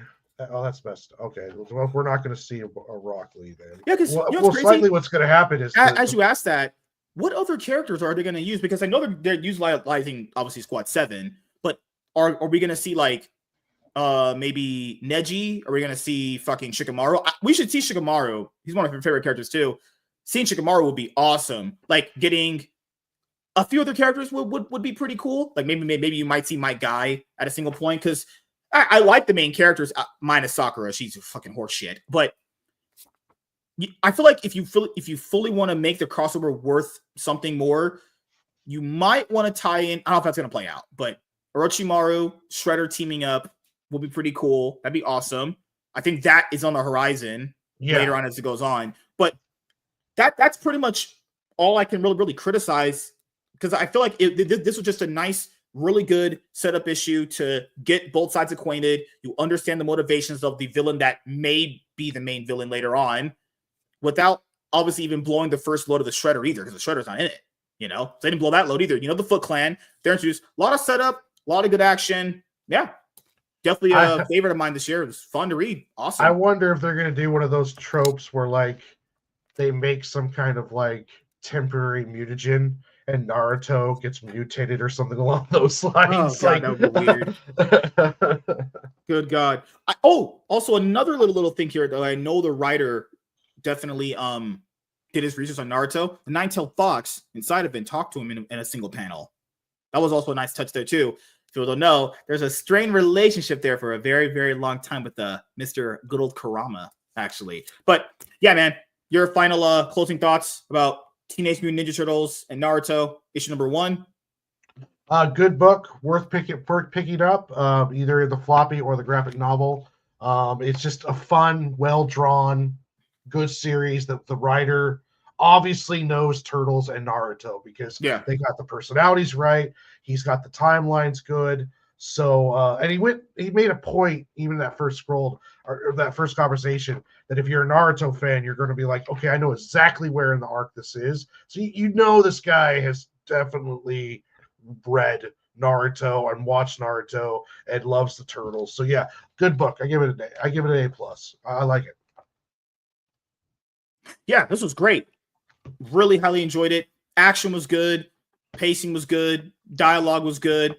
It was funny. It was fun. It was just a good time to read it. You know, I won't say low expectations, but I was like, you know what? This might just be just some random bullshit. Because there's been so many crossovers recently. There's going to be fucking DC, Sonic, Godzilla, Marvel. There's this one, TMNT, Naruto. There's Masters of the Universe, TMNT. There's Batman. Oh, sorry. Well, there was Batman and TMNT a while ago. There's been, guys, a lot of crossovers recently. Aliens versus Avengers, Predator versus whoever the fuck, Wolverine, Black Panther, Spider-Man coming up. We're just in the year of the crossovers right now. And hey, you know, crossovers can be very fun. They can be very good as fan service, but if the person that's writing the actual crossover doesn't really know the products very well, it can not be good. It could be to that point where it's like, man, this is rough to get through. But no, this was very, very good, very entertaining. Definitely gonna be one of my favorite floppies to put on my list this year. I'm gonna have to do a separate list. Oh my god, just for floppies and hardcovers actually. But yeah, man, really enjoyed this. As a person who's watched both properties growing up and loves Naruto, it's got my stamp of approval. Banger, as I would say. Art, pretty good. Can't wait to review issue 2 very, very soon. So thank you guys for checking out this video. If you guys are returning viewers or new viewers, then please consider subscribing to the channel if you have not already. Leave a like on this video if you enjoyed it and comment down below. Also, make sure you guys hit the notification bell. That way you guys can get notified on whenever I upload a brand new video. I am MSK, aka Master Swag King, and we're going to sign out, guys. See you guys later. Deuces. Peace. All right. Now we have to get to getting butt fucked by Marvel. Yay. I'm just trying to figure out which one do we get butt fucked by. Time to get butt fucked by Marvel. Oh my goodness. Okay, so we have that article, and there's this one. Oh no, Marvel, what are you doing? That looks so ugly. Oh, kill me, please. This hurts so bad. This hurts my soul. Oh, this hurt my soul so bad. Marvel, please. Okay, so when did this article get written? That was published 17 hours ago. We might have to do both, technically, because both of them are actually, it would kind of just combine everything all into one. Okay. Let me try and see. Okay, I have this one, because this one right here is Marvel's ready to shake up stuff, and then we're gonna do open a new tab. No. Let me see. Okay. One MCU star can save it. No, it can't. Shut the fuck up. Good lord, man. I hate these fucking people sometimes. Okay, Marvel's gearing up to revisit blah blah blah blah. Okay, so you have giant size X-Men and all that stuff. Let me see if it talks about the other ones here. Like Dark Phoenix and everything. Because if it talks about the Dark Phoenix stuff in here, then we won't need the other one. Yeah, it's good to go over both. That way people get the full context of it. Yeah. Yeah, it's just better that way. Because there's no point in breaking up into 2 topics when it's just the same one anyway, and more information just got revealed. You can excite me easily? Lies. Cap. No way.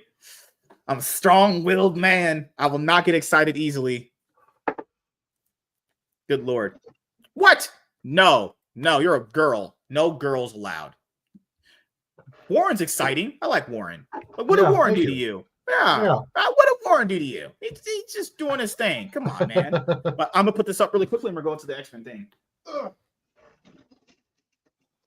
But yes, as I thought of it in my head recently, do you think it'd be a good idea to essentially do a half of a list right now going into like the middle part of the year for everything, and then doing a list later on? Because that's a lot of books to remember toward the end of the year, because I have everything that I've read and on my shelf over there, floppies and hardcovers and stuff.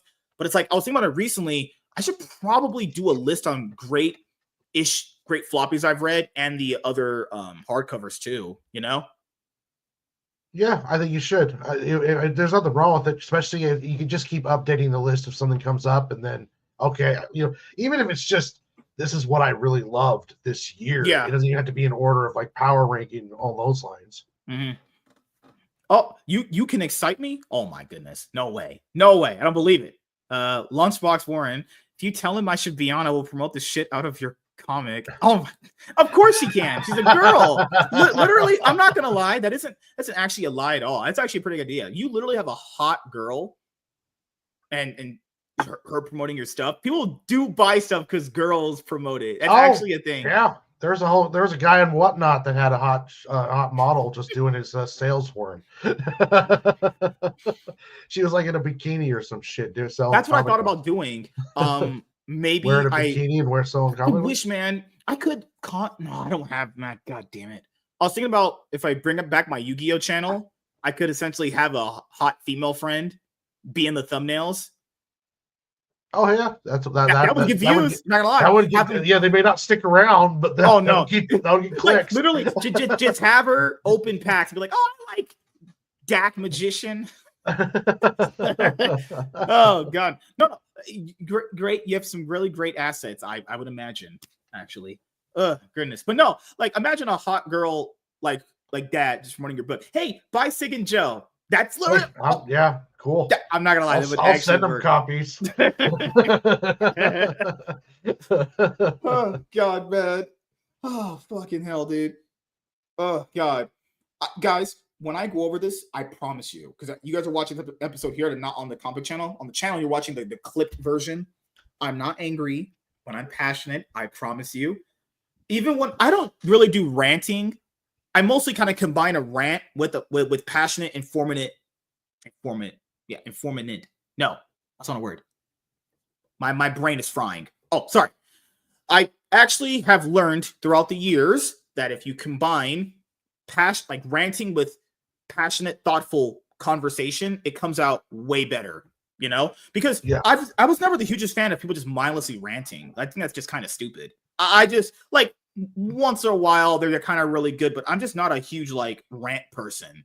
You know, I'd rather you have a thoughtful conversation and talk out your thoughts. If you're trying to force the rant too, then you just start saying weird shit that doesn't really make any sense. Like you're mad about what kind of cup the character drinks out of or some shit. You're just like, what are you even fucking talking about now? Yeah, like I can understand like ranting if you're really, really passionate about something, but some people rant and it's like, hey, I just like don't like how things are going because I just don't. It's like loud noises. Loud. Oh shit. All right. I shit you not, guys. This is actually some of the stupidest. This is the dumbest thing they've ever done. Ever. Recently. There's other dumb shit they've done. It's like, what was the last time I actually praised Marvel? Yeah, it probably would have to be the Ultimate Spider-Man stuff. That's the last time. Yeah, Ultimate Spider-Man is good. The Ultimate Wolverine wasn't bad either. Ultimates is. Would you have Ultimate Wolverine? I have that too. I have the first two issues over there. I've got the first issue of Ultimate Wolverine. I don't have the second one yet. Okay, we should review. Yeah, we could review that. Yeah, we could do that. Oh goodness, it looks so good. Man, the art just looks so good. It just grabbed me. The art is good. The art is really good. It's kind of brutal. I will say that. There's some fan favorites who don't make it out of the issue. It's a rough issue. I will say that. All right, guys, let's get into this.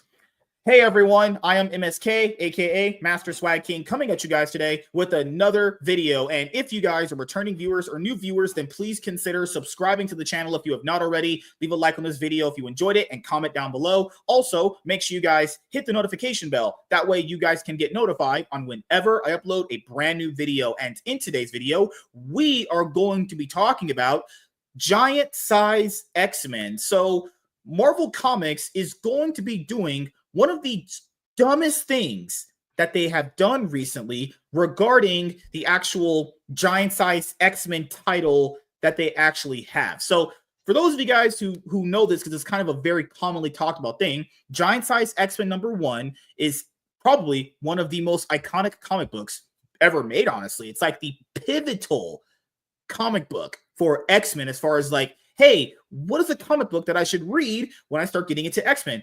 Everyone always says, get giant size X-Men #1. Now, obviously, that's easier said than done because getting the actual original floppy costs a lot of money, let's just say. So you would most likely have to get it through basically purchasing like, you know, the Marvel Masterworks when you begin like the Chris Claremont run. There is a giant size X-Men omnibus that costs a lot of money, but not as much as the original floppy. So I would even say get that if you have the money to do that. You don't have to, right? There's a few other X-Men books that have come out where it's had it reprinted. I bought an X-Men graphic novel recently where it had giant size X-Men a part of it. Like, you can find giant size X-Men, and you go back and you look at this giant size X-Men thing that Marvel is doing. They've did giant size for insert plenty of other characters recently, like Daredevil. They did it for Miles Morales. They did it for Thor, you know, and, you know, it's a cool little throwback, you know, to how iconic that book is. They did do a giant size X-Men for the modern era.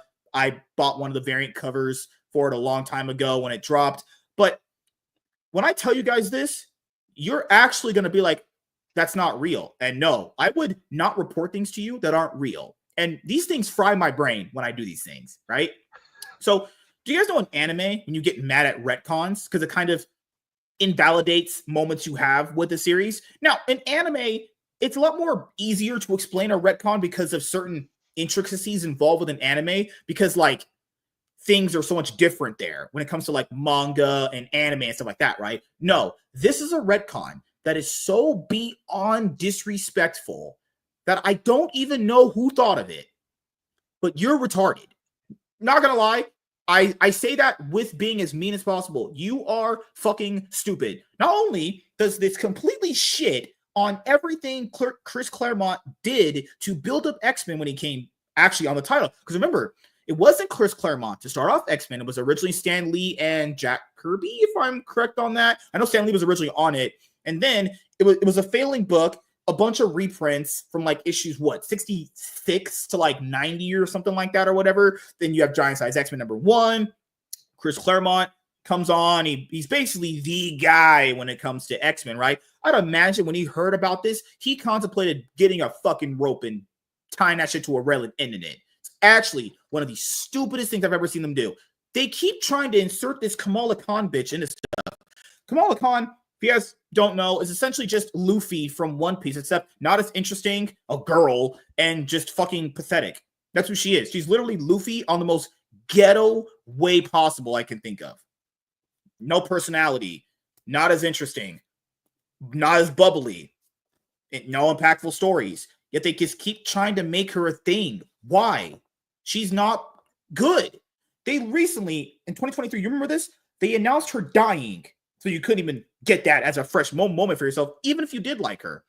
Yeah. Only to announce she's coming back as a mutant in a 4-issue miniseries. So she can't carry her own ongoing. Those always get canceled. You can only garner sales from telling people she's going to die to bring her as a mutant, because originally she's not a mutant. She's like an Inhuman or something like that or whatever. Yeah, the comic, she's originally Inhuman. On the live-action TV series, they turned her into a mutant. I don't know. That was kind of why I just don't get their obsession with that. Is it really that big of a deal to start retconning shit like that? It's like, hey, she stretches.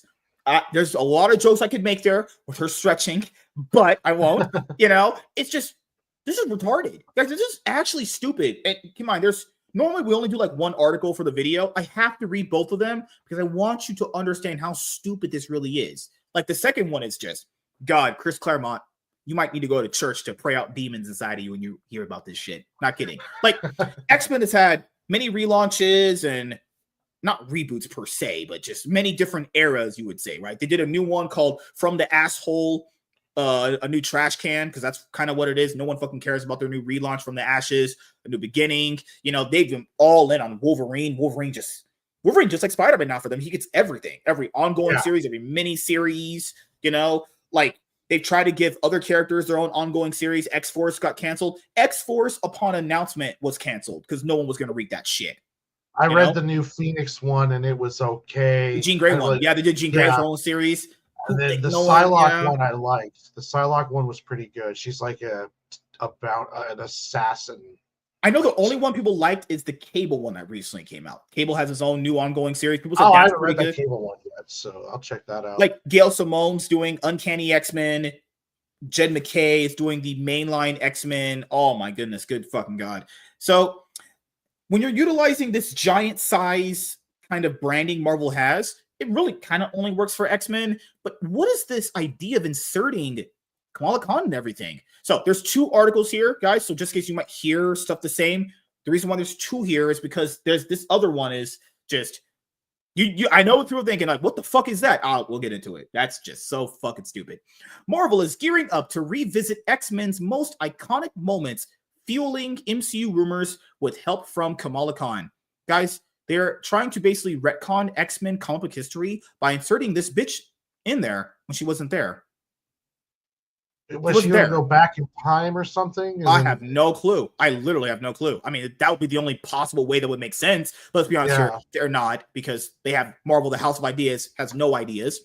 To celebrate the 50th anniversary of the monumental giant-size X-Men #1 comic that came out in 1975, Marvel is releasing a new giant-size X-Men series featuring 5 one-shots that will see the beloved Miss Marvel travel through iconic moments in X-Men history, from the destructive Dark Phoenix saga to the alternate reality of Age of Apocalypse.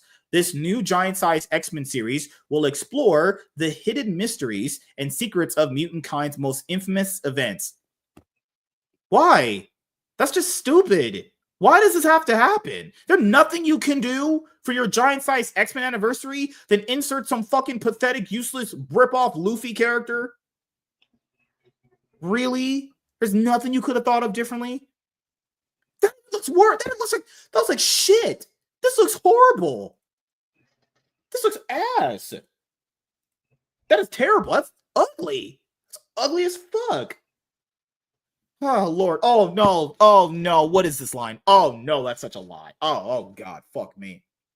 Fan favorite hero, Miss Marvel, said literally no one ever, was revealed to be a mutant during the dying breaths of the X-Men's Krakoan age, and has since starred in Miss Marvel, The New Mutant, and NYX, both series getting canceled, integrating herself among the X-Men and becoming a staple of the mutant mythos. No one wants her to be a staple. No one fucking cares about this character. Why the fuck's she here? I would say DEI hire, but, you know, it kind of speaks for itself. Giant-sized X-Men from writers Colin Kelly and Jackson Lansing, with art by Adam Kubert, will follow Kamala Khan as she is sucked back through time by an unhinged villain with deep ties to mutant history, forced to fight alongside the X-Men as history begins to wrap. I love Adam Kubert's art. Adam Kubert's art's so damn good. I'll pick it up just to see that, honestly. Yeah, that's the only thing.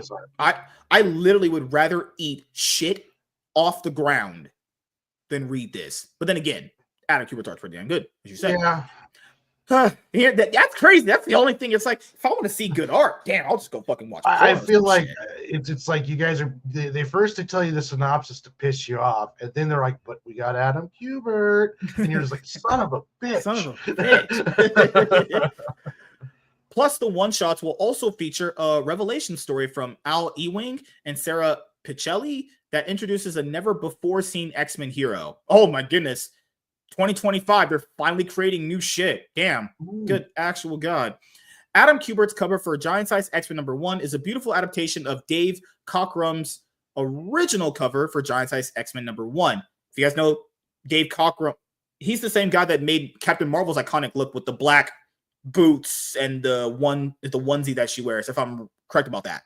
Except Kubert's version features Kamala Khan in a major role alongside the rest of the X-Men. Dubbed Second Genesis, the original Giant Size was a relaunch of the X-Men franchise, which made the X-Men a household name once again, and debuted iconic heroes like Storm, Wolverine, Colossus, and Nightcrawler.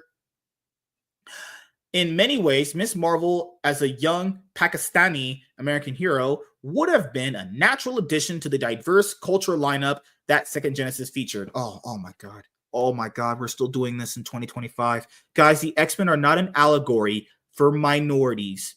Stan Lee made them without backstories because he just didn't, how would I say this? He essentially made them the way they are to not do backstories. It wasn't this like 4D chess move that people are thinking about. It's not this like, some things are that way. This one wasn't. They are not an allegory for minorities. They are essentially, if they're an allegory to people, they're essentially an allegory for like people that are outcast, people that don't fit in, stuff like that. You know, that's what X-Men are. It had nothing to do with race, because this is good fucking God. As I said, idiots out there, it's just superheroes. Your race is not going to say doesn't matter. It would matter to a certain extent, but for the X-Men, it's not. You know, doesn't like originally Professor X didn't give a fuck what they look like. He just needed them for his team to stop Magneto. It's that simple. You know, like the people that, man, these social justice weirdos who talk about X-Men, oh, they're an allegory for minorities and Martin Luther King and Malcolm X. It's like, oh, fucking hell, kill me now. Oh my goodness.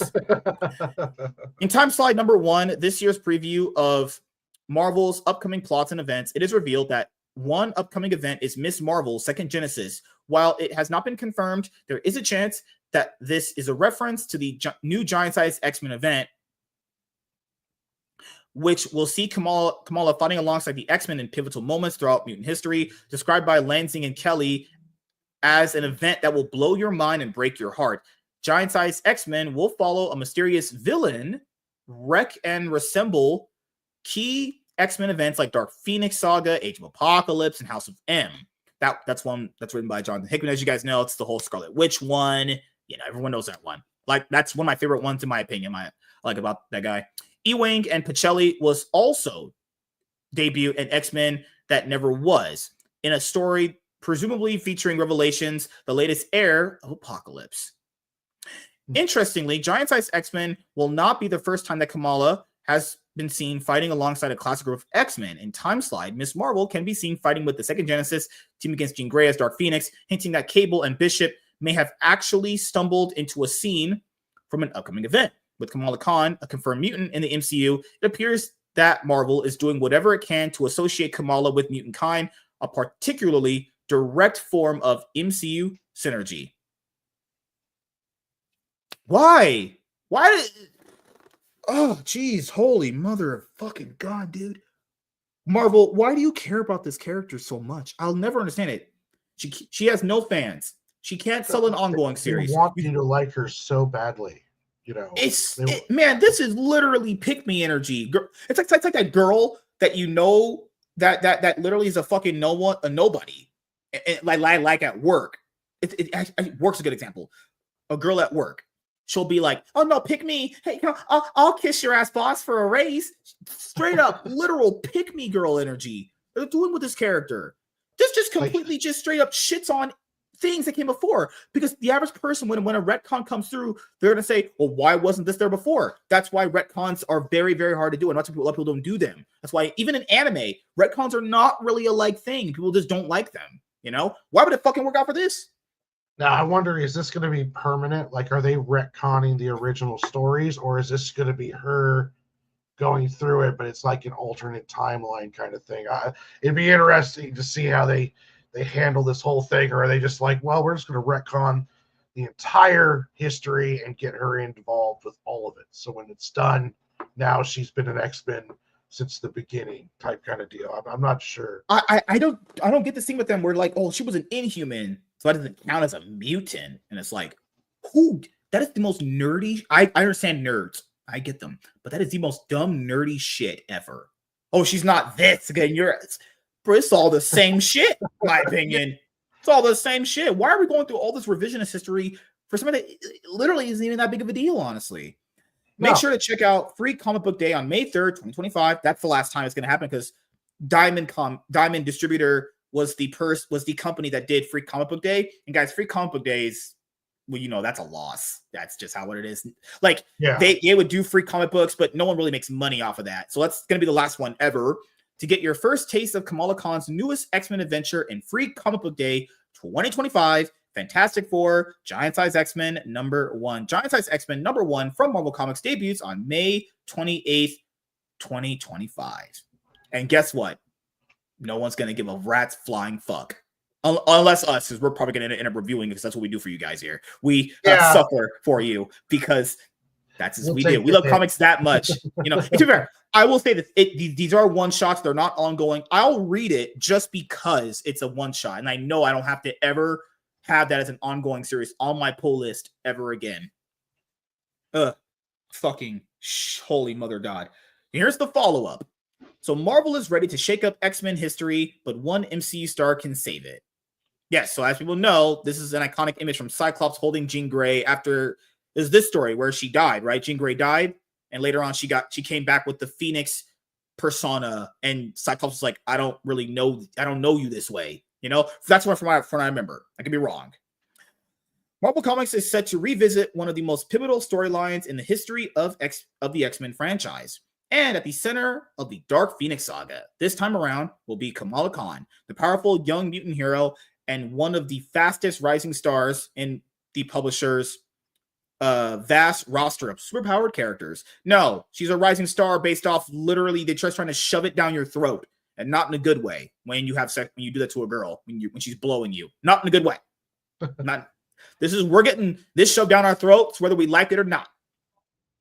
As officially revealed by Marvel, Giant Size Dark Phoenix Saga, #1, written by Colin Kelly and Jackson Lanzing, with art by Rod Reese, will deliver another one of the franchise's classic time travel storyline, one in which Marvel promises that the story fans know will be destroyed in front of Kamala Khan's eyes, suggesting that the one-shot special could potentially lead to an altered status quo for the X-Men moving forward. Look at this disgusting, disrespectful shit. That looks ugly as fuck, personally. This looks like trash. This is the disrespect to Chris Claremont. It's horrible.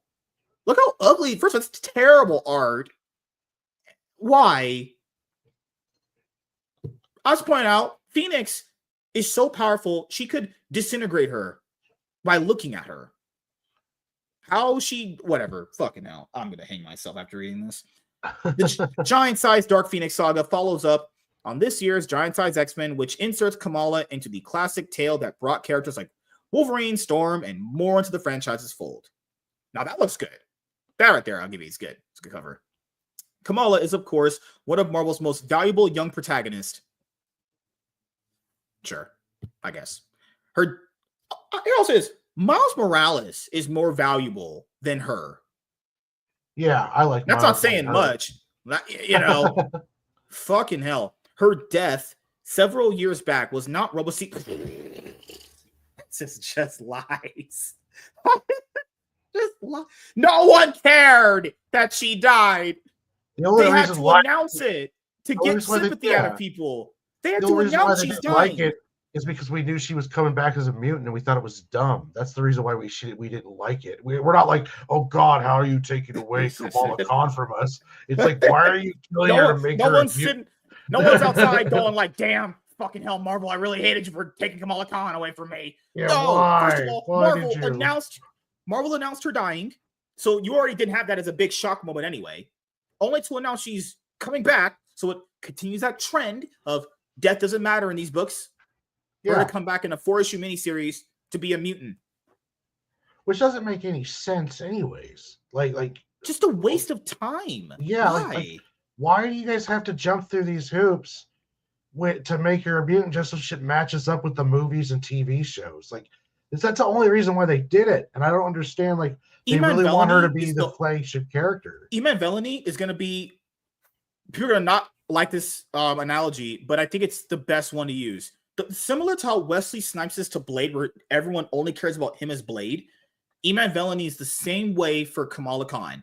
People only really care about her, not from comics. They only know it because of Iman Vellani. That's it. Who really gives a... Because even when fucking her stories are going, no one cares. No one gives a fuck if she's part of any group. No one gives a fuck if she's part of anything, honestly. No. Oh, God. This is just a lie. They're sitting here. God damn. Her death was not well received by fans or critics, but her subsequent resurrection and confirmation as a mutant has garnered a more positive response. No, it hasn't. That's just a lie. No. She has had a prominent role in the X-Men franchise since then. Fucking sure. Yeah, I agree. No, I don't. No, none of that happened. This literally never happened. It's quite literally never happened at all. This is just making up shit that never happened. Read the next line. Oh, I have to, sadly, including a starring role in the canceled too soon NYX book. It wasn't canceled too soon. It was garbage. It was canceled when it was announced. Let's just, yeah. But the reveal of her role in the upcoming Giant Size series of one-shots makes it clear that Marvel has far more grandiose plans for the character. Why? I just asked, why? Any other character should be given this treatment. Literally, any of them. I'd rather Storm is getting it right now. I'd rather give it to Storm or something like that. But fuck me, man. Good Lord, I need to fucking beat off after this to fucking unrelease some stress for reading this dog shit. God, man. Giant Size Dark Phoenix Saga is just the second announced title of a 5-part event, so fans know that following her face-off with Dark Phoenix, Kamala will be vaulted across time to another vital moment in X history. What remains unknown and open to fan speculation is how these stories will recontextualize and possibly reinvent that history, either by making tangible changes to X-Men lore or at least by upending fans' long-held understanding of the series canon. Either way, it is a deliberate attempt to more fully enmesh Kamala Khan in the past, present, and future of X-Men. Fucking Christ. Colin Kelly and Jackson Lansing are among the most highly regarded writers in the comic industry right now. No one knows who the fuck they are. Having just concluded the aforementioned NYX series for Marvel. Okay, hold on. Hold on. Canceled is concluded. That's the nicest way to say you got canceled. Yeah, we concluded our work with that. Hold on. Wait a minute. That might be the most unintentional, most funniest shit I've ever read. These two are really well known, and their series that they're known for just got canceled. No one knows who the fuck those two are from a hole in the wall.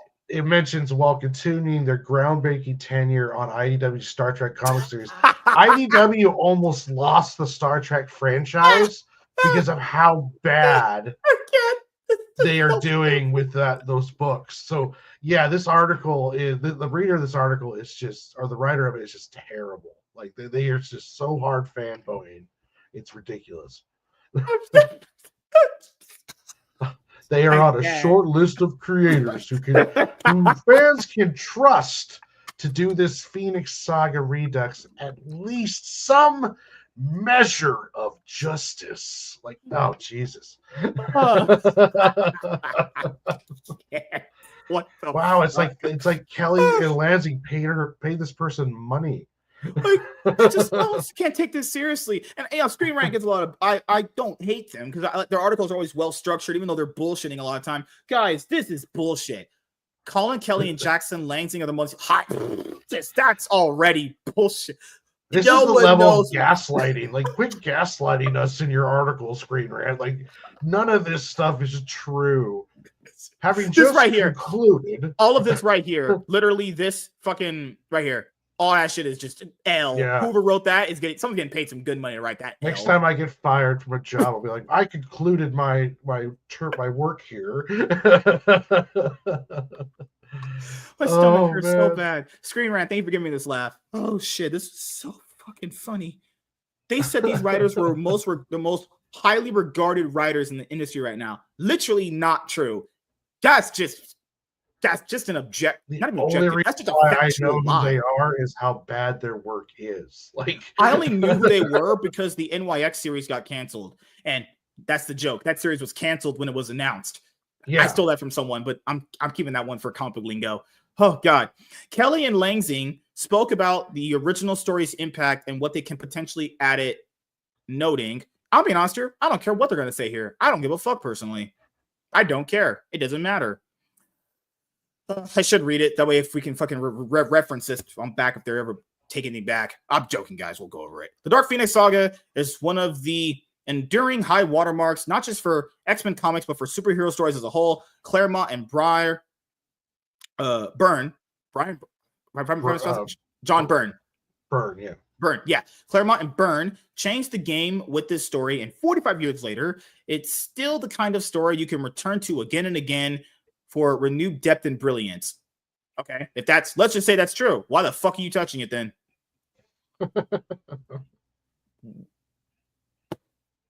Is there a fucking rope I can get? Holy shit, dude. But what's most exciting is digging into Jean Grey's mindset during one of her strangest, darkest hours as she finds a new friend in Kamala Khan. Jean Grey's place among her fellow X-Men will get a whole new level of character and meaning from the wild cosmic events of Giant Size Dark Phoenix Saga #1. Another tantalizing tidbit for hardcore X fans is the confirmation that Giant Size Dark Phoenix Saga #1 will also include a backup story. Yeah, that's how they charge you more money. Random backup stories that are 3 pages, written by Steve Fox, with art by Lucas Wernick. Okay. Which will elucidate the hidden secret that binds Scott Summer and Jean Grey together. Is it going to be that bullshit they did with the Flash TV series where it's just destiny? They're always together. If it's that, please don't more of that. If the overall that or that doesn't sound good at all. That sounds just like some most cliche. We were just destined by the stars to be together. Yeah, I know that storyline. If the overall plot of this Giant Size event didn't make it clear enough, no, it's clear. They're circling the drain. We know that it's too clear. It's way too clear. This definitely confirms that Marvel has major plans to shake the foundations of the X-Men franchise in ways that will go far beyond Kamala Khan's starring role in the series. Oh no, that was made perfectly clear that they will shit on long-established canon events that you cared for back in the day. Because they don't care. They have no ideas. Giant Size Dark Phoenix Saga #1 will be available June 11th, 2025 from Marvel Comics. I don't even know what to say. I'm not going to buy it now because Adam Kubert's not doing the inside art. He just did that one cover. No, so. He's doing. They're doing it like the 8 deaths of Spider-Man, a different artist for each book. So I think he's doing, okay. Yeah. Right. That looked terrible. That looked really bad on one of them. Oh, goodness. Good for them. I guess they don't like money. Yeah, that's been their MO forever, honestly. Yeah. Ugh. But yeah, man, outside of this news, this is so bad. I don't even know. Like, where do you even start? It's like when this the boss it's like when the boss hires his daughter and he just keeps putting her into different positions, like over here in grocery, or we'll try clothes, and like no one wants her there, no one likes her, but yet he just keeps pushing her. And that's what Marvel's doing right now. It's like Kamala Khan, like her.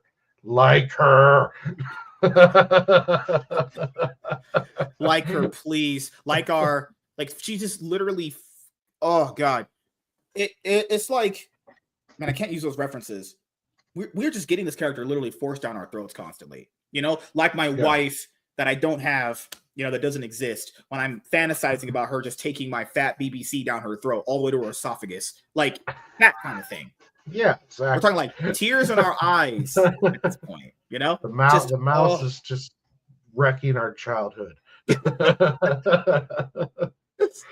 don't get it. Why?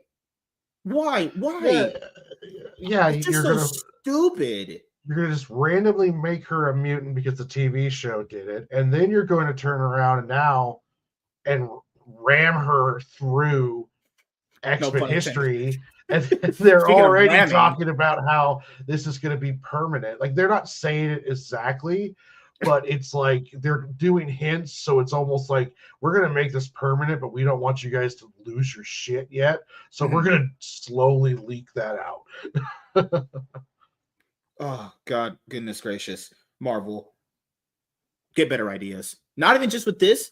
They're going to be bringing back Gwen Stacy, who died, and making her Gwenpool. We'll cover that next week in the topic, but I want to show you guys this in my bookmarks on freaking Twitter really quickly, so we can get an idea of what the 5 one-shots will be. Because we know it's going to be playing off the original Giant Size X-Men #1, and it's Dark Phoenix Saga #1, and it's going to be this coming up. Oh no, what the hell is that? That looks like trash. Okay, one sec, guys. One sec. It would be cool if they got Joe Bad to do the Age of Apocalypse one. They need to not do this at all. Burn the idea down. Whoever thought of it needs to just be, all right, you're getting thrown out. So here we go. See the giant size X-Men checklist. Giant size X-Men number 1. We know that one. Giant size Dark Phoenix Saga number 1. Giant size Age of Apocalypse. Giant size House of M. And giant size X-Men number 2. Wait, hold on. Wait, what? Oh, fucking hell. Jesus. Oh my God. These were announced as 5 one-shots. Guys, do you know what a one-shot is? It's a one-shot, right? Okay, so if there's a giant size X-Men number 1, why is there a giant size X-Men number 2? They don't even. I'm done. They don't even know. Oh my. Breathe. It's okay. Oh man. So it's 4 one-shots. Because a one-shot, whatever. It's okay. I almost want Disney to sell Marvel now. It's like someone else can do better. Like sell it to Apple. What's Prime? Does Prime want it?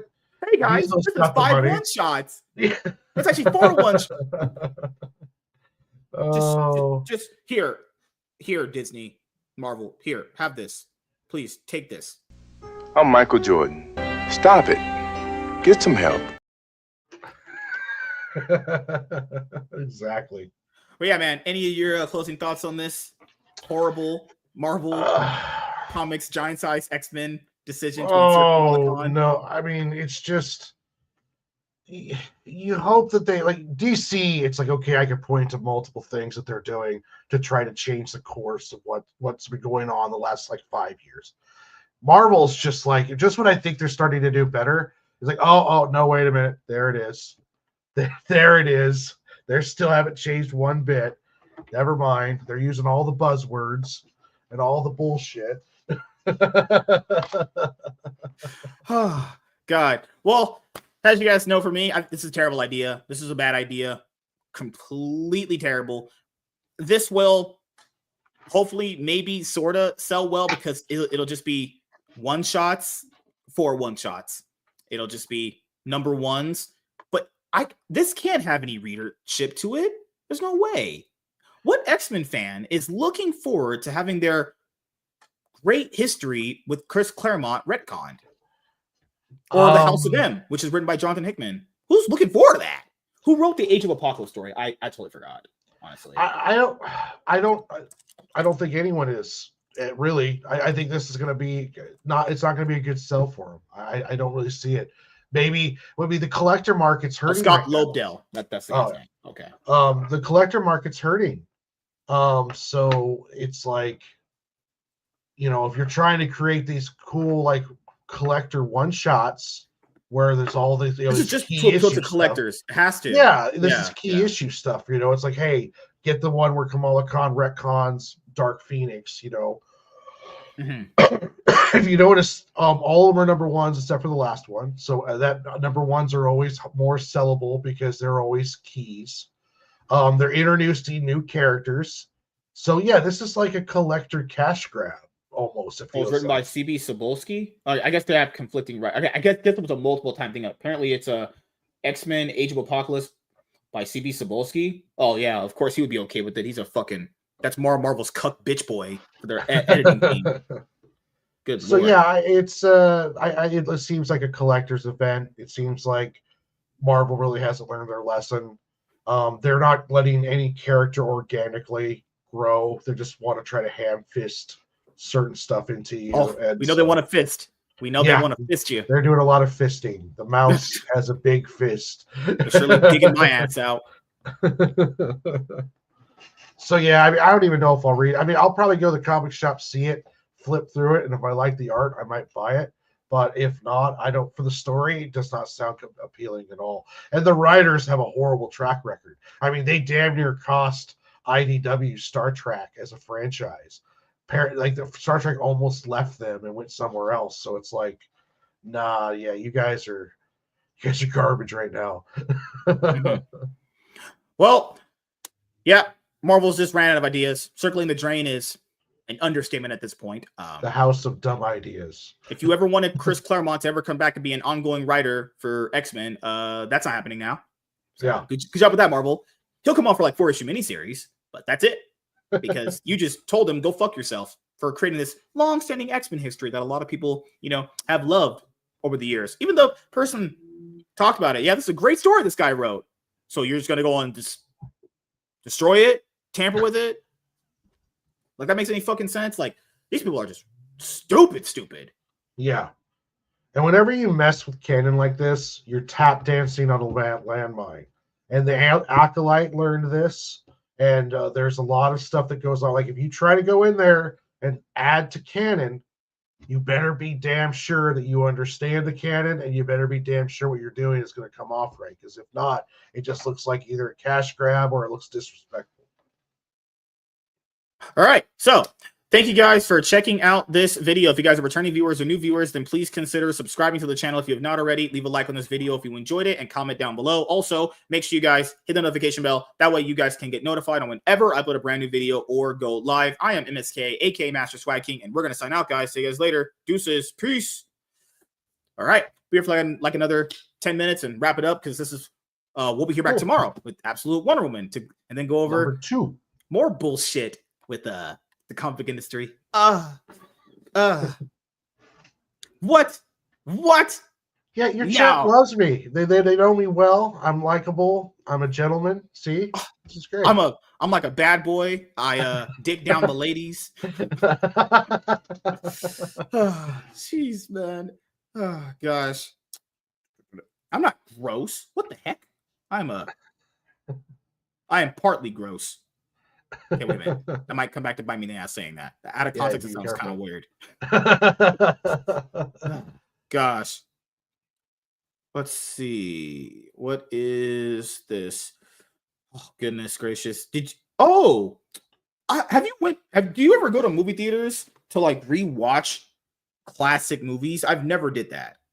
No, I never have. Well, no, that's remember when Star Wars did the George Lucas updated versions and they released all of them in theaters. Yeah, I watched those because that was kind of like a cool event when I was in high school and that happened. So I watched those, but normally no. I would like to go catch some of those anime classics they bring in, but I never get a chance to usually, but no, I never really done that where it's like, come watch Gone with the Wind or go watch Aliens, for the anniversary.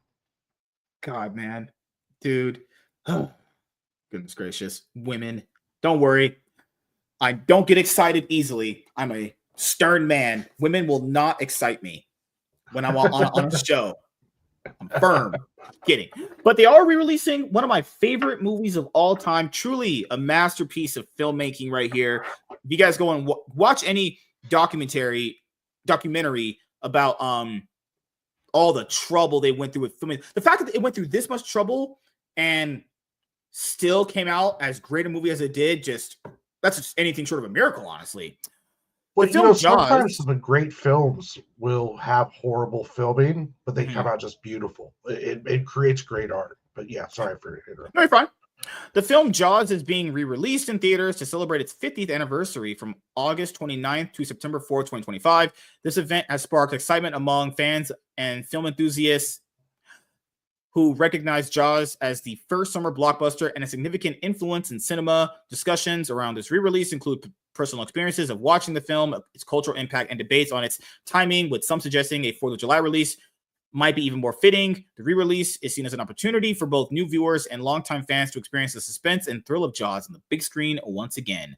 Another thing this movie did was that it brought in the whole it's actually rated PG, is it not? Because PG-13 wasn't a rating for movies at that point in time. It's crazy how this is a PG movie. This shark's eating people. Yeah, that part where that shark's eating that guy in the very end, that ain't not PG. That's not gosh. What? Are you going to the corner? No. This one would be a cool one to go rewatch, though. Oh, yeah. I haven't ever watched it with its updated picture quality and remastered audio, sound mixing or whatever they do. Man, great movie. Oh, timeless classic, man. I've watched all the movies. Their first one's obviously Masterpiece. That's the best one by far. The sequel, tries to be somewhat good as the original, but it just kind of falls short a little bit. It's the best of the Jaws sequels, but it's one of those, it's just like the sequelitis thing. It's just not as good as the first one, you know? Yeah. But it's not a bad watch, if that makes sense, right? It still feels in the aura very Jaws-esque. But we know that the main actor of the movie, I blank on his name sometimes. Oh my goodness. Schneider, right? Roy? Is it Rob Schneider? Rob Schneider, right? Roy Schneider. Rob Schneider is the guy who's a stand-up comedian now. And goodness gracious. Comedies and stuff. I think it's the third person on the right. Yeah, Roy Schneider. He didn't want to do the sequel, and he pleaded sane to not even do the film. And it still came out as decent as it did. That's why he's not in 3 and 4. He didn't want to do a second one because of the problems with making the first movie, actually. So which one was it 3 or 4 that had Dennis Quaid in it, where it was like that was the third one where they're at SeaWorld? Oh my god, yeah, the SeaWorld shit. Or the 3D. Oh my god. That is just wow. Then the fourth one where it had freaking the guy who was Alfred in the Nolan movies. My god. Michael Caine. He was Jaws 4. I'll never forget in Jaws 4. Somehow his wife had a flashback to some shit that she wasn't even involved in the first movie. Remember that? She kills the shark and she remembers her husband killing the shark. How did she know that? She wasn't there. She was having flashback. Exactly. Exactly. What the fuck? Like she was in a boat off in the distance watching a binoculars. Just like, hey, thanks for helping out, bitch. Like, fuck. Like, it's so crazy that franchises like Jaws, the first one was a masterpiece, then the fourth one's the worst movie ever made. Happened with Superman. Happened with I would never ever consider Batman 89 a masterpiece, but the fourth movie ended up being like one of the worst movies ever. This franchise ended up with Aliens did it. They're the 4 franchises that had really good starting movies, and then the fourth one's being considered the worst movies ever made. All of them. Yeah. I don't know what happened. It all just went crumbling down with each one. Well, it's hard to make movies off of some like Jaws is a hard film to make a sequel off of because it was kind of it feels like a one-off. It just gets kind of weird that the shark either coming back or they just a new shark comes in and starts killing everybody. Yeah. Aliens was different. What James Cameron doing the second one, he turned it from the first one was a horror survival movie. The second one turned into a full-on action war movie, and that's changing the tone so much. Really helped out the second one quite a bit. Like, if you're gonna do a Jaws 2, 3, or 4, I wouldn't do it, but you got to start changing up the scenarios a bit where it's happening. What you need to do is basically you can't have the same cast and it has to be at a different location for it to work. Whole different location, maybe like a Caribbean island or something along those lines. Yeah. Like the second one, if they had revealed that it was basically kind of like a baby of the other shark and it was a mom, that would make sense. But from what I remember when I watched Jaws 2, I don't think that was the case. I think it's just another random shark killing people. What I remember, I think that's what it was. That's the only way to tie that in. And then a third one would be the third one and fourth one have to be completely different people each time. There's no way you can use the same cast.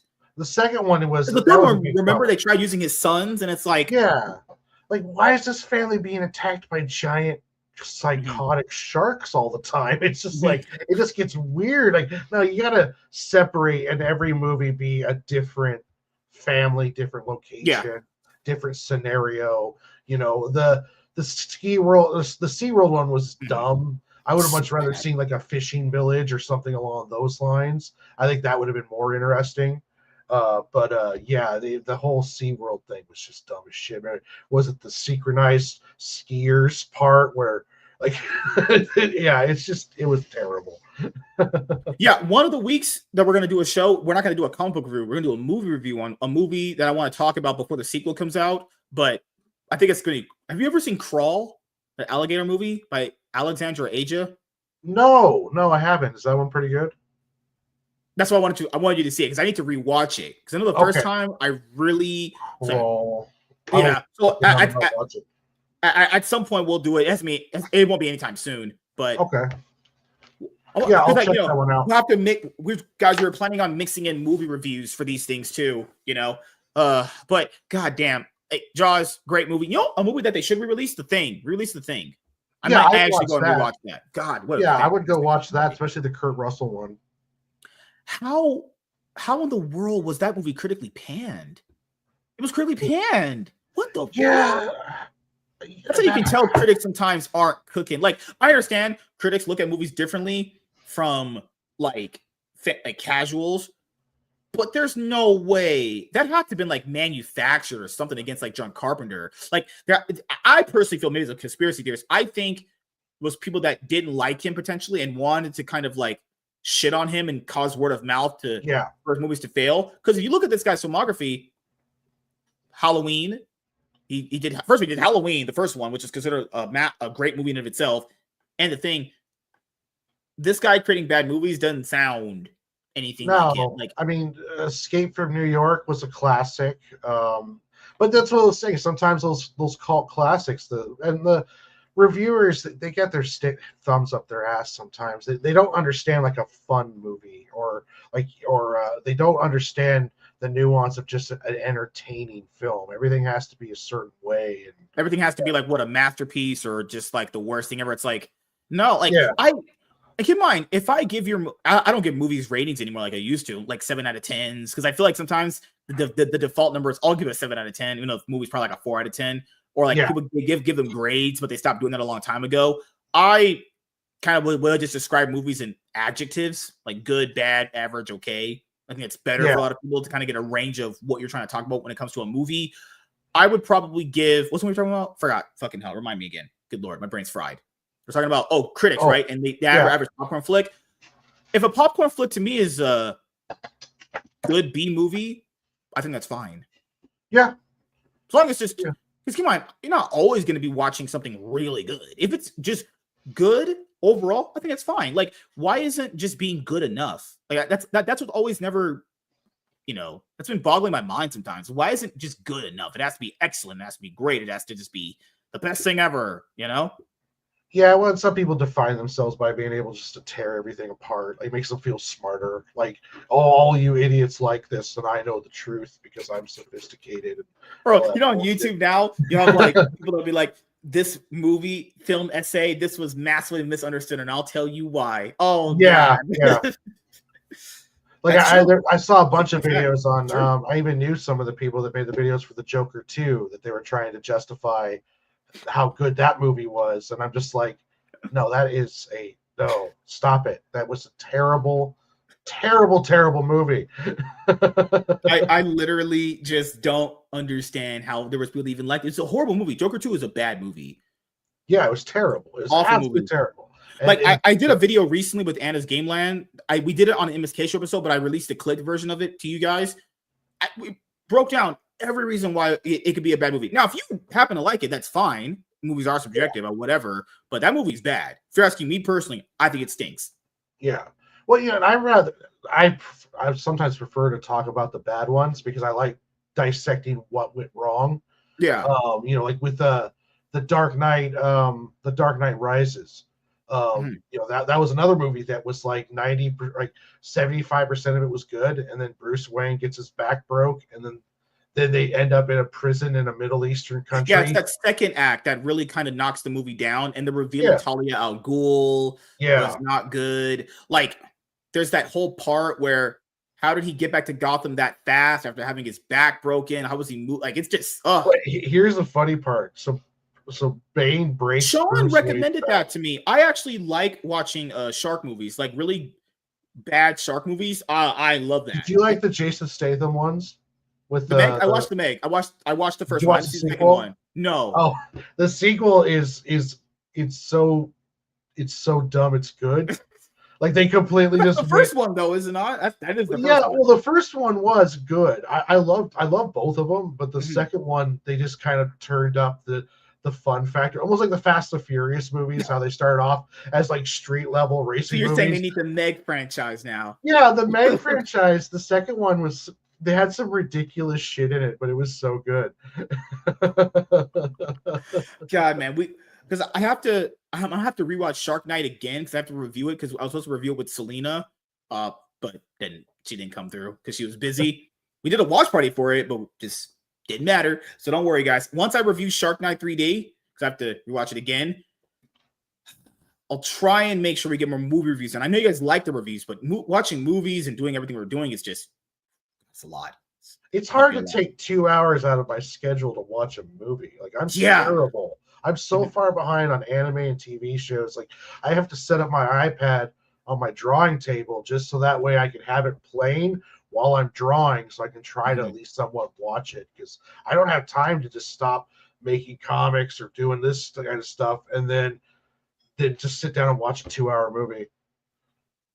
Oh, before we go, last thing. Oh my goodness. It's a Shark Exorcist. Oh my goodness, we're not watching that because I don't want to hang myself. Oh my goodness, close the tab. What the fuck? The Shaw Shark Redemption. Shark. God, man. Shark. Alan Richson says DC wouldn't have to pay him to play Batman in the DCU. This guy really wants to play Batman. Oh, he wants it so bad he can taste it. Oh, God. God. Keep in mind, if you guys remember, he has a new show called Reacher that he's a part of. He originally was Aquaman in Smallville. That's Aquaman. Now, don't get me wrong. He looks like it. He has the look for it. He would have to dye his hair black. That's like the only thing we need to do. His acting is not bad, but he does, he's not great yet. He's getting better. The Reacher series is pretty good. The third one, though, is kind of like watching the first and the second one. They're not really going out and doing anything too crazy and new. Essentially, big muscle guy comes into town, solves murder mystery, sleeps with the girl, then leaves. So just watch and repeat. But I think there's better people to play it. But he looks the part. I mean, the guy's a monster. I just think oh gosh, could you imagine him as Aquaman over Jason Momoa? That's what they should have did. You had a perfect casting right there. Yeah, Aquaman. Yeah. Blonde hair, blue eyes. But now I needed Jason Momoa. Well, Momoa's going to play what the hell? Oh, I'm having a blank on it now. The MCU Lobo. Yeah, he's going to play Lobo in the Supergirl Woman of Tomorrow movie, which is the book written by Tom King. Good job, James Gunn. Good job, buddy. Good job. Oh God, just Christina Hodson. What the fuck is Christina Hodson on this team? He's like, I'm assembling a team. Christina Hodson. Why? Birds of Prey, The Flash. That should just be all right. I know Gray is like, well, you shouldn't just judge someone off a recently bad product. The thing is, I don't do that. If someone has constant bad movies, then I would say they're trash. If you did one bad thing, I'm forgiving of that. Everyone's got a stinker potentially in someone's filmography. It happens, right? But there are certain movies someone does that is really, really bad sometimes, to the point where it's like, should this person be given another project? Like, it didn't look like they handled it all that well, Yeah. Christina Hodson, guys, wrote Birds of Prey. That movie is fucking terrible. That is a trash film. Sorry, that movie stinks ass, honestly. Her writing other DC movies? Nah, just give me the fucking gun, honestly. Watch Snakes on a Plane. I've actually never seen Snakes on a Plane. I know Samuel Jackson's in that. I've never seen Snakes on a Plane. That movie would make me kind of, I don't know, makes me feel weird. I don't know. Oh gosh, but oh my God, Gray, stop it! There's always a random Gray lurking. It's always a random. Oh God, man. But yeah, everyone, we're gonna head out of here in a little bit. I start with Warren. Anything you want to shout out and say before we head out? Actually, I just have a message from my lawyer about anything that MSK says is not related. No, I'm just joking. Oh no! Cease and desist from the show. if you guys look up Lunchbox Warren on any of the social medias, you'll be able to find me on there.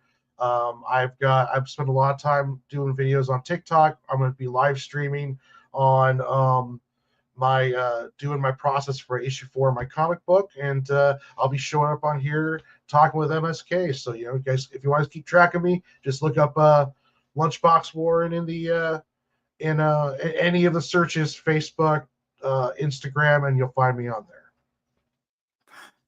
Yep.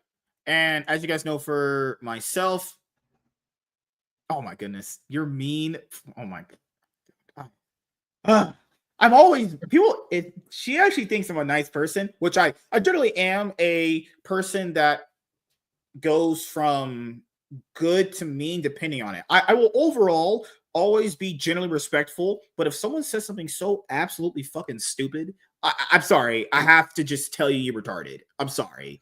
Like, if a girl walks up to me, she's like, the sky is red, I have to call you retarded. I'm sorry. Like, you're stupid, bitch. You're dumb, But generally speaking, I'm pretty much nice or mean to someone depending on who you are, and also depending on what you're saying in our interaction. That's pretty much it, But then again, you guys got to understand, when someone has proven in a consistent track record they suck complete ass, I'm not about to be like, man, I really want more of that guy.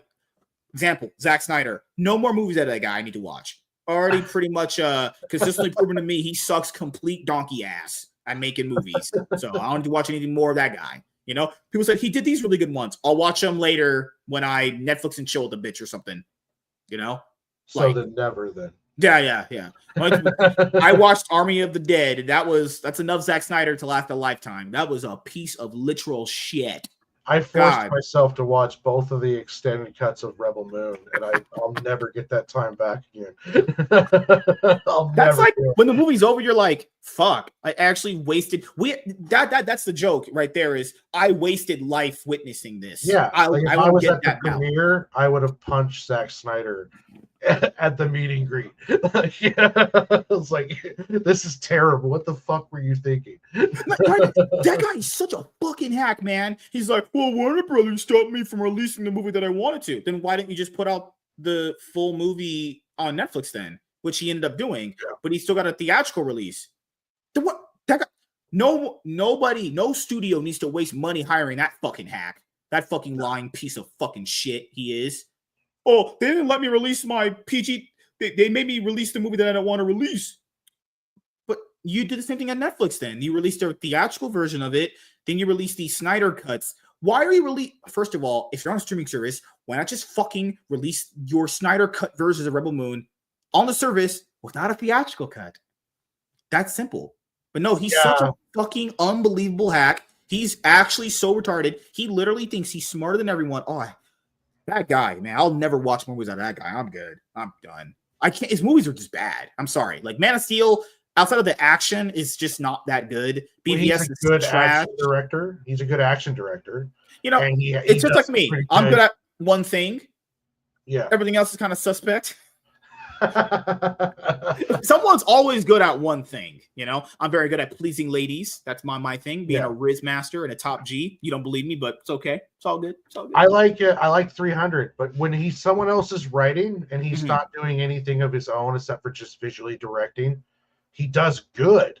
But it's when he's allegedly just allowed to do whatever that he comes up with all this weird shit. It's like, we need a 2-hour movie. Well, here's 6 hours of movie, slow motion that if you get rid of any of it, you're not going to understand what the hell's going on.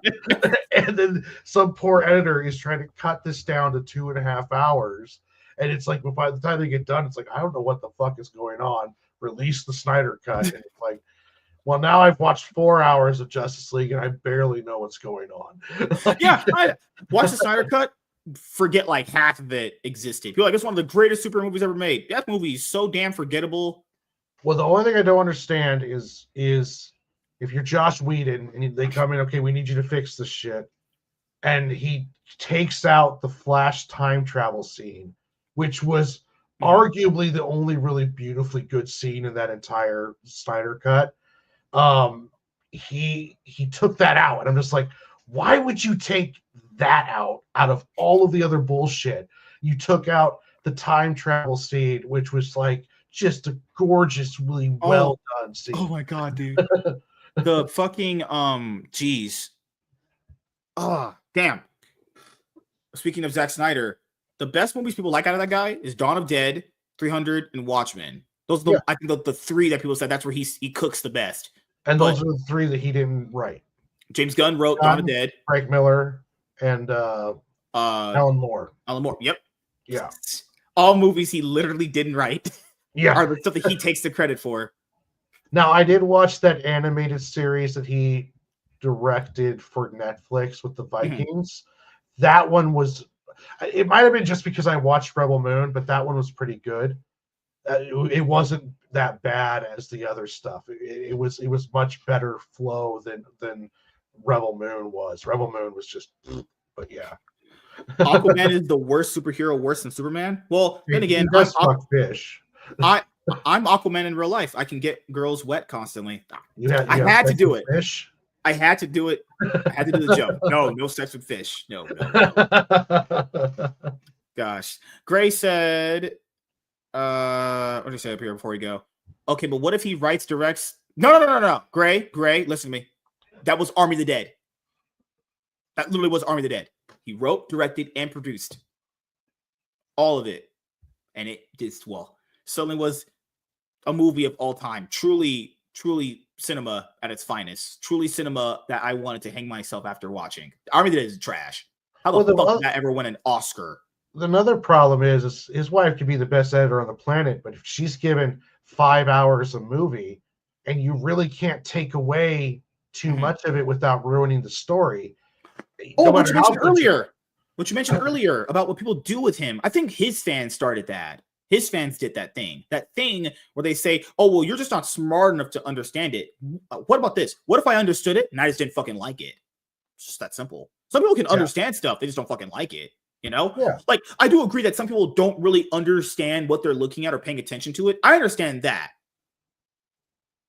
Yeah. You know? But his fans did that shit of like, well, you just don't understand how smart our director is because your feeble, pathetic human brain is too small to understand the complications and greatness of Zack Snyder. No. What the hell is wrong with you, weirdo? Fucking loser.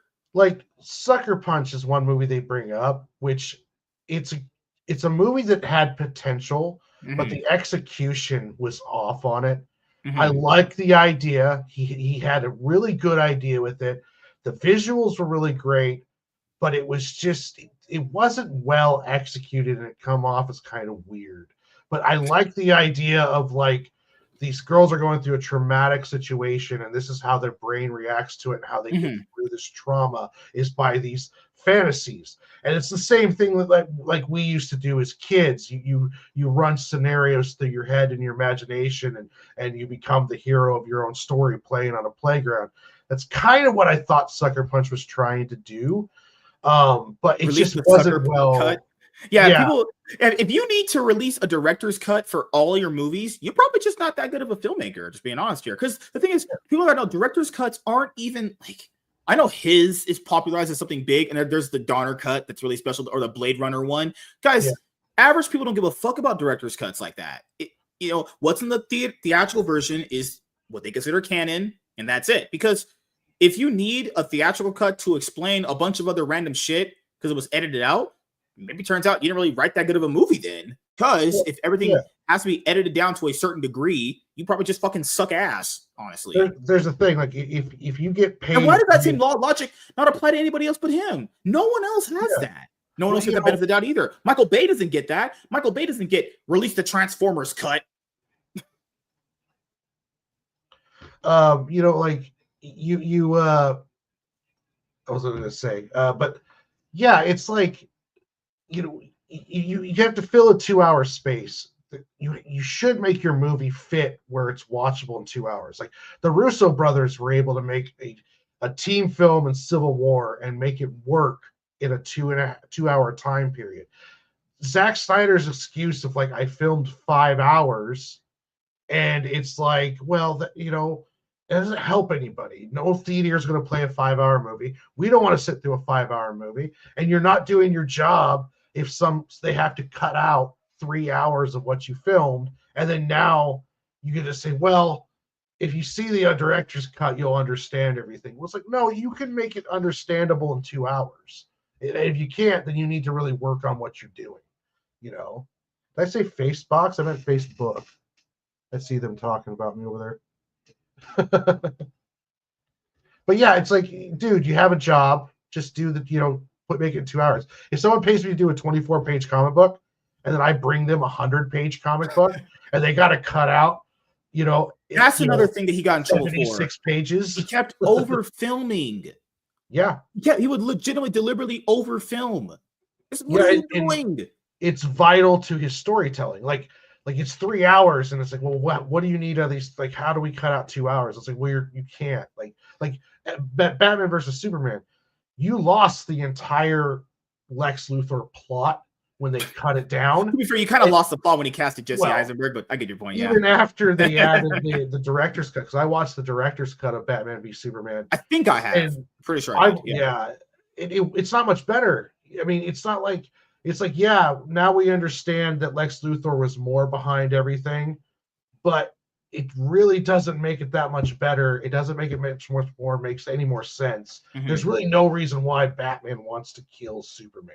Mm-hmm. Even if he blew up that building, those people in there, I don't think he would be that bloodthirsty and murderous after Superman. It just didn't. The whole thing didn't make any sense on that. But before we go on, before we go, one last thing. So Chloe Zhao, remember the Eternals director, when she said he was the blueprint? One of the worst things. Even though she directed Eternals, and that should already speak for itself how dog shit she is, or how much of an overrated piece of dog vomit she is. She called him, she said Zack Snyder is the blueprint. Blueprint of what? How to not write, direct? Anything? Yeah. Blueprint of what? Trash? Slow motion? Boring plots? Pacing that sucks ass? All right, well, that's the blueprint for that. Never do anything he tells you to do. Oh, my goodness. What? No bother. No. You guys don't bother me at all. It's fine. If I was bothered by something, I'd be like, ban this person. But no, it's fine, honestly. What else? What else happened? You don't understand. He created his own. Oh, God, Jesus Christ. Amber flowing green. That was some beautiful Wheatfield scenes. I will give you that, Gray. He hired Ray Fisher. Jesus Christ. I don't get it. I will never understand this obsession his fans have. I really don't get it. Yeah. And the lies they'll say. Well, after he left, DC became successful. Guys, after he left, Aquaman made $1 billion. Keep in mind, people say he produced it. He didn't. He gets producer's credit because he was going to be the architect of the DCEU. He gets basically producer's credit on all the movies, even if he's not there. Do you understand what that means? Not every person that's a producer on a movie was actually there when they were filming. Some people are producers literally because like a director will call up a buddy and ask them for advice, and they feel indebted to that person to put them on the fucking credit list. Okay, he was not there filming with James Wan. We know this because, well, there's fucking videos out there to show it. Aquaman made more money than BVS did. It did. What if you look at did Patty Jenkins' movie outgross his Man of Steel movie? Wonder Woman outgross Man of Steel. That happened actually. Yeah. Well, if you look at the Snyder Cut of Justice League, which came out before Aquaman, there's a lot of shit that's wrong with what the Aquaman story did. He's already ran into Mira in the Justice League extended cut, but then in the Aquaman movie, which technically came afterwards, he'd never met Mira before. So in the Snyder version too, they didn't want to have them talking underwater. So that's why Mira creates that water bubble. That was originally what the idea was for having them talk. And then the guy who did James Wan, who did Aquaman, is like, I'll just have him fucking talk underwater. What the hell's wrong? Another conflicting thing in the Aquaman movie was she said you killed Steppenwolf. How would she know that? She wasn't even there. How do these characters know these things when they're not there? That doesn't make any sense. I mean, yes, he could have just told her that, but it's just weird for her to say that when it's like she wasn't there. The whole thing was just fucking fuck, man. That universe is trash. God. oh, fuck. It just because Man of Steel and BVS is just shitty, shaky foundation that you can't build anything off of. Well, they Batman's were already trying to too old. do Batman kills. yeah, they were trying to do like 4 movies worth of information in 2. Like, there's no reason why you can't do a Superman movie, do a Batman movie, do a sequel to Superman, do a Wonder Woman movie, and then do the Trinity movie with bringing all 3 of them together. 5 movies, and you've brought the 3 top characters of DCU together, and it's not some jumbled mess where we're trying to introduce like 8 characters every movie. You know, like BVS was trying to introduce Wonder Woman, Lex Luthor. I mean, just all of this. It was just all over the fucking place. That's the reason why that universe can't work. Man of Steel, not just even Man of Steel, because that was already just messing up Superman. BVS, you can't build anything off that. No. Robin's dead. Lex Luthor's a twink weirdo. Fucking hell. Bruce is old enough to the point where he took care of all of his villains. So where's the story there? How this? Oh hell, my God! Yeah, if Batman's already done, what are you building after that? If he's already done in his career, then there's no journey here. There's nothing. And really they should have just let Zack Snyder direct a Dark Knight Returns its own movie. Like, let him do Dark Knight Returns. So that's what he wanted. He wanted to do Frank Miller's Dark Knight Return, and then just let him do that in its own multiverse, and he'd be super happy. Because, I mean, well, I don't know if you do it right, though, because in BVS, Batman killed like 20 people in the first opening scene that he was in. So it's like, that was just, I watching Batman wax bad guys left and right would just not sit well with me at all.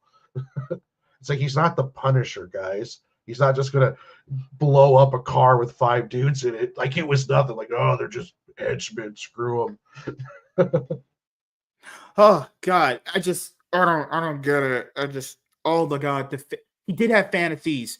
Oh my God, those random dreams that mean nothing to set up movies that never happen. Oh yeah. Oh shit. We'll just explain more of that tomorrow. But yeah, guys. As for me, tomorrow we are doing Absolute Wonder Woman #2 topic, same way with this show, and that'll be at like 9 p.m. PST, 8 somewhere around there. And what else we have? Saturday panel show, Cloud9 podcast, and then Bloodworth #1 with Professor Savage Dad on Sunday. That's Jen and Sylvie's horror comic book for the Rippaverse. You know, so thank you guys for checking out this episode of the MSK Show. We'll see you guys later.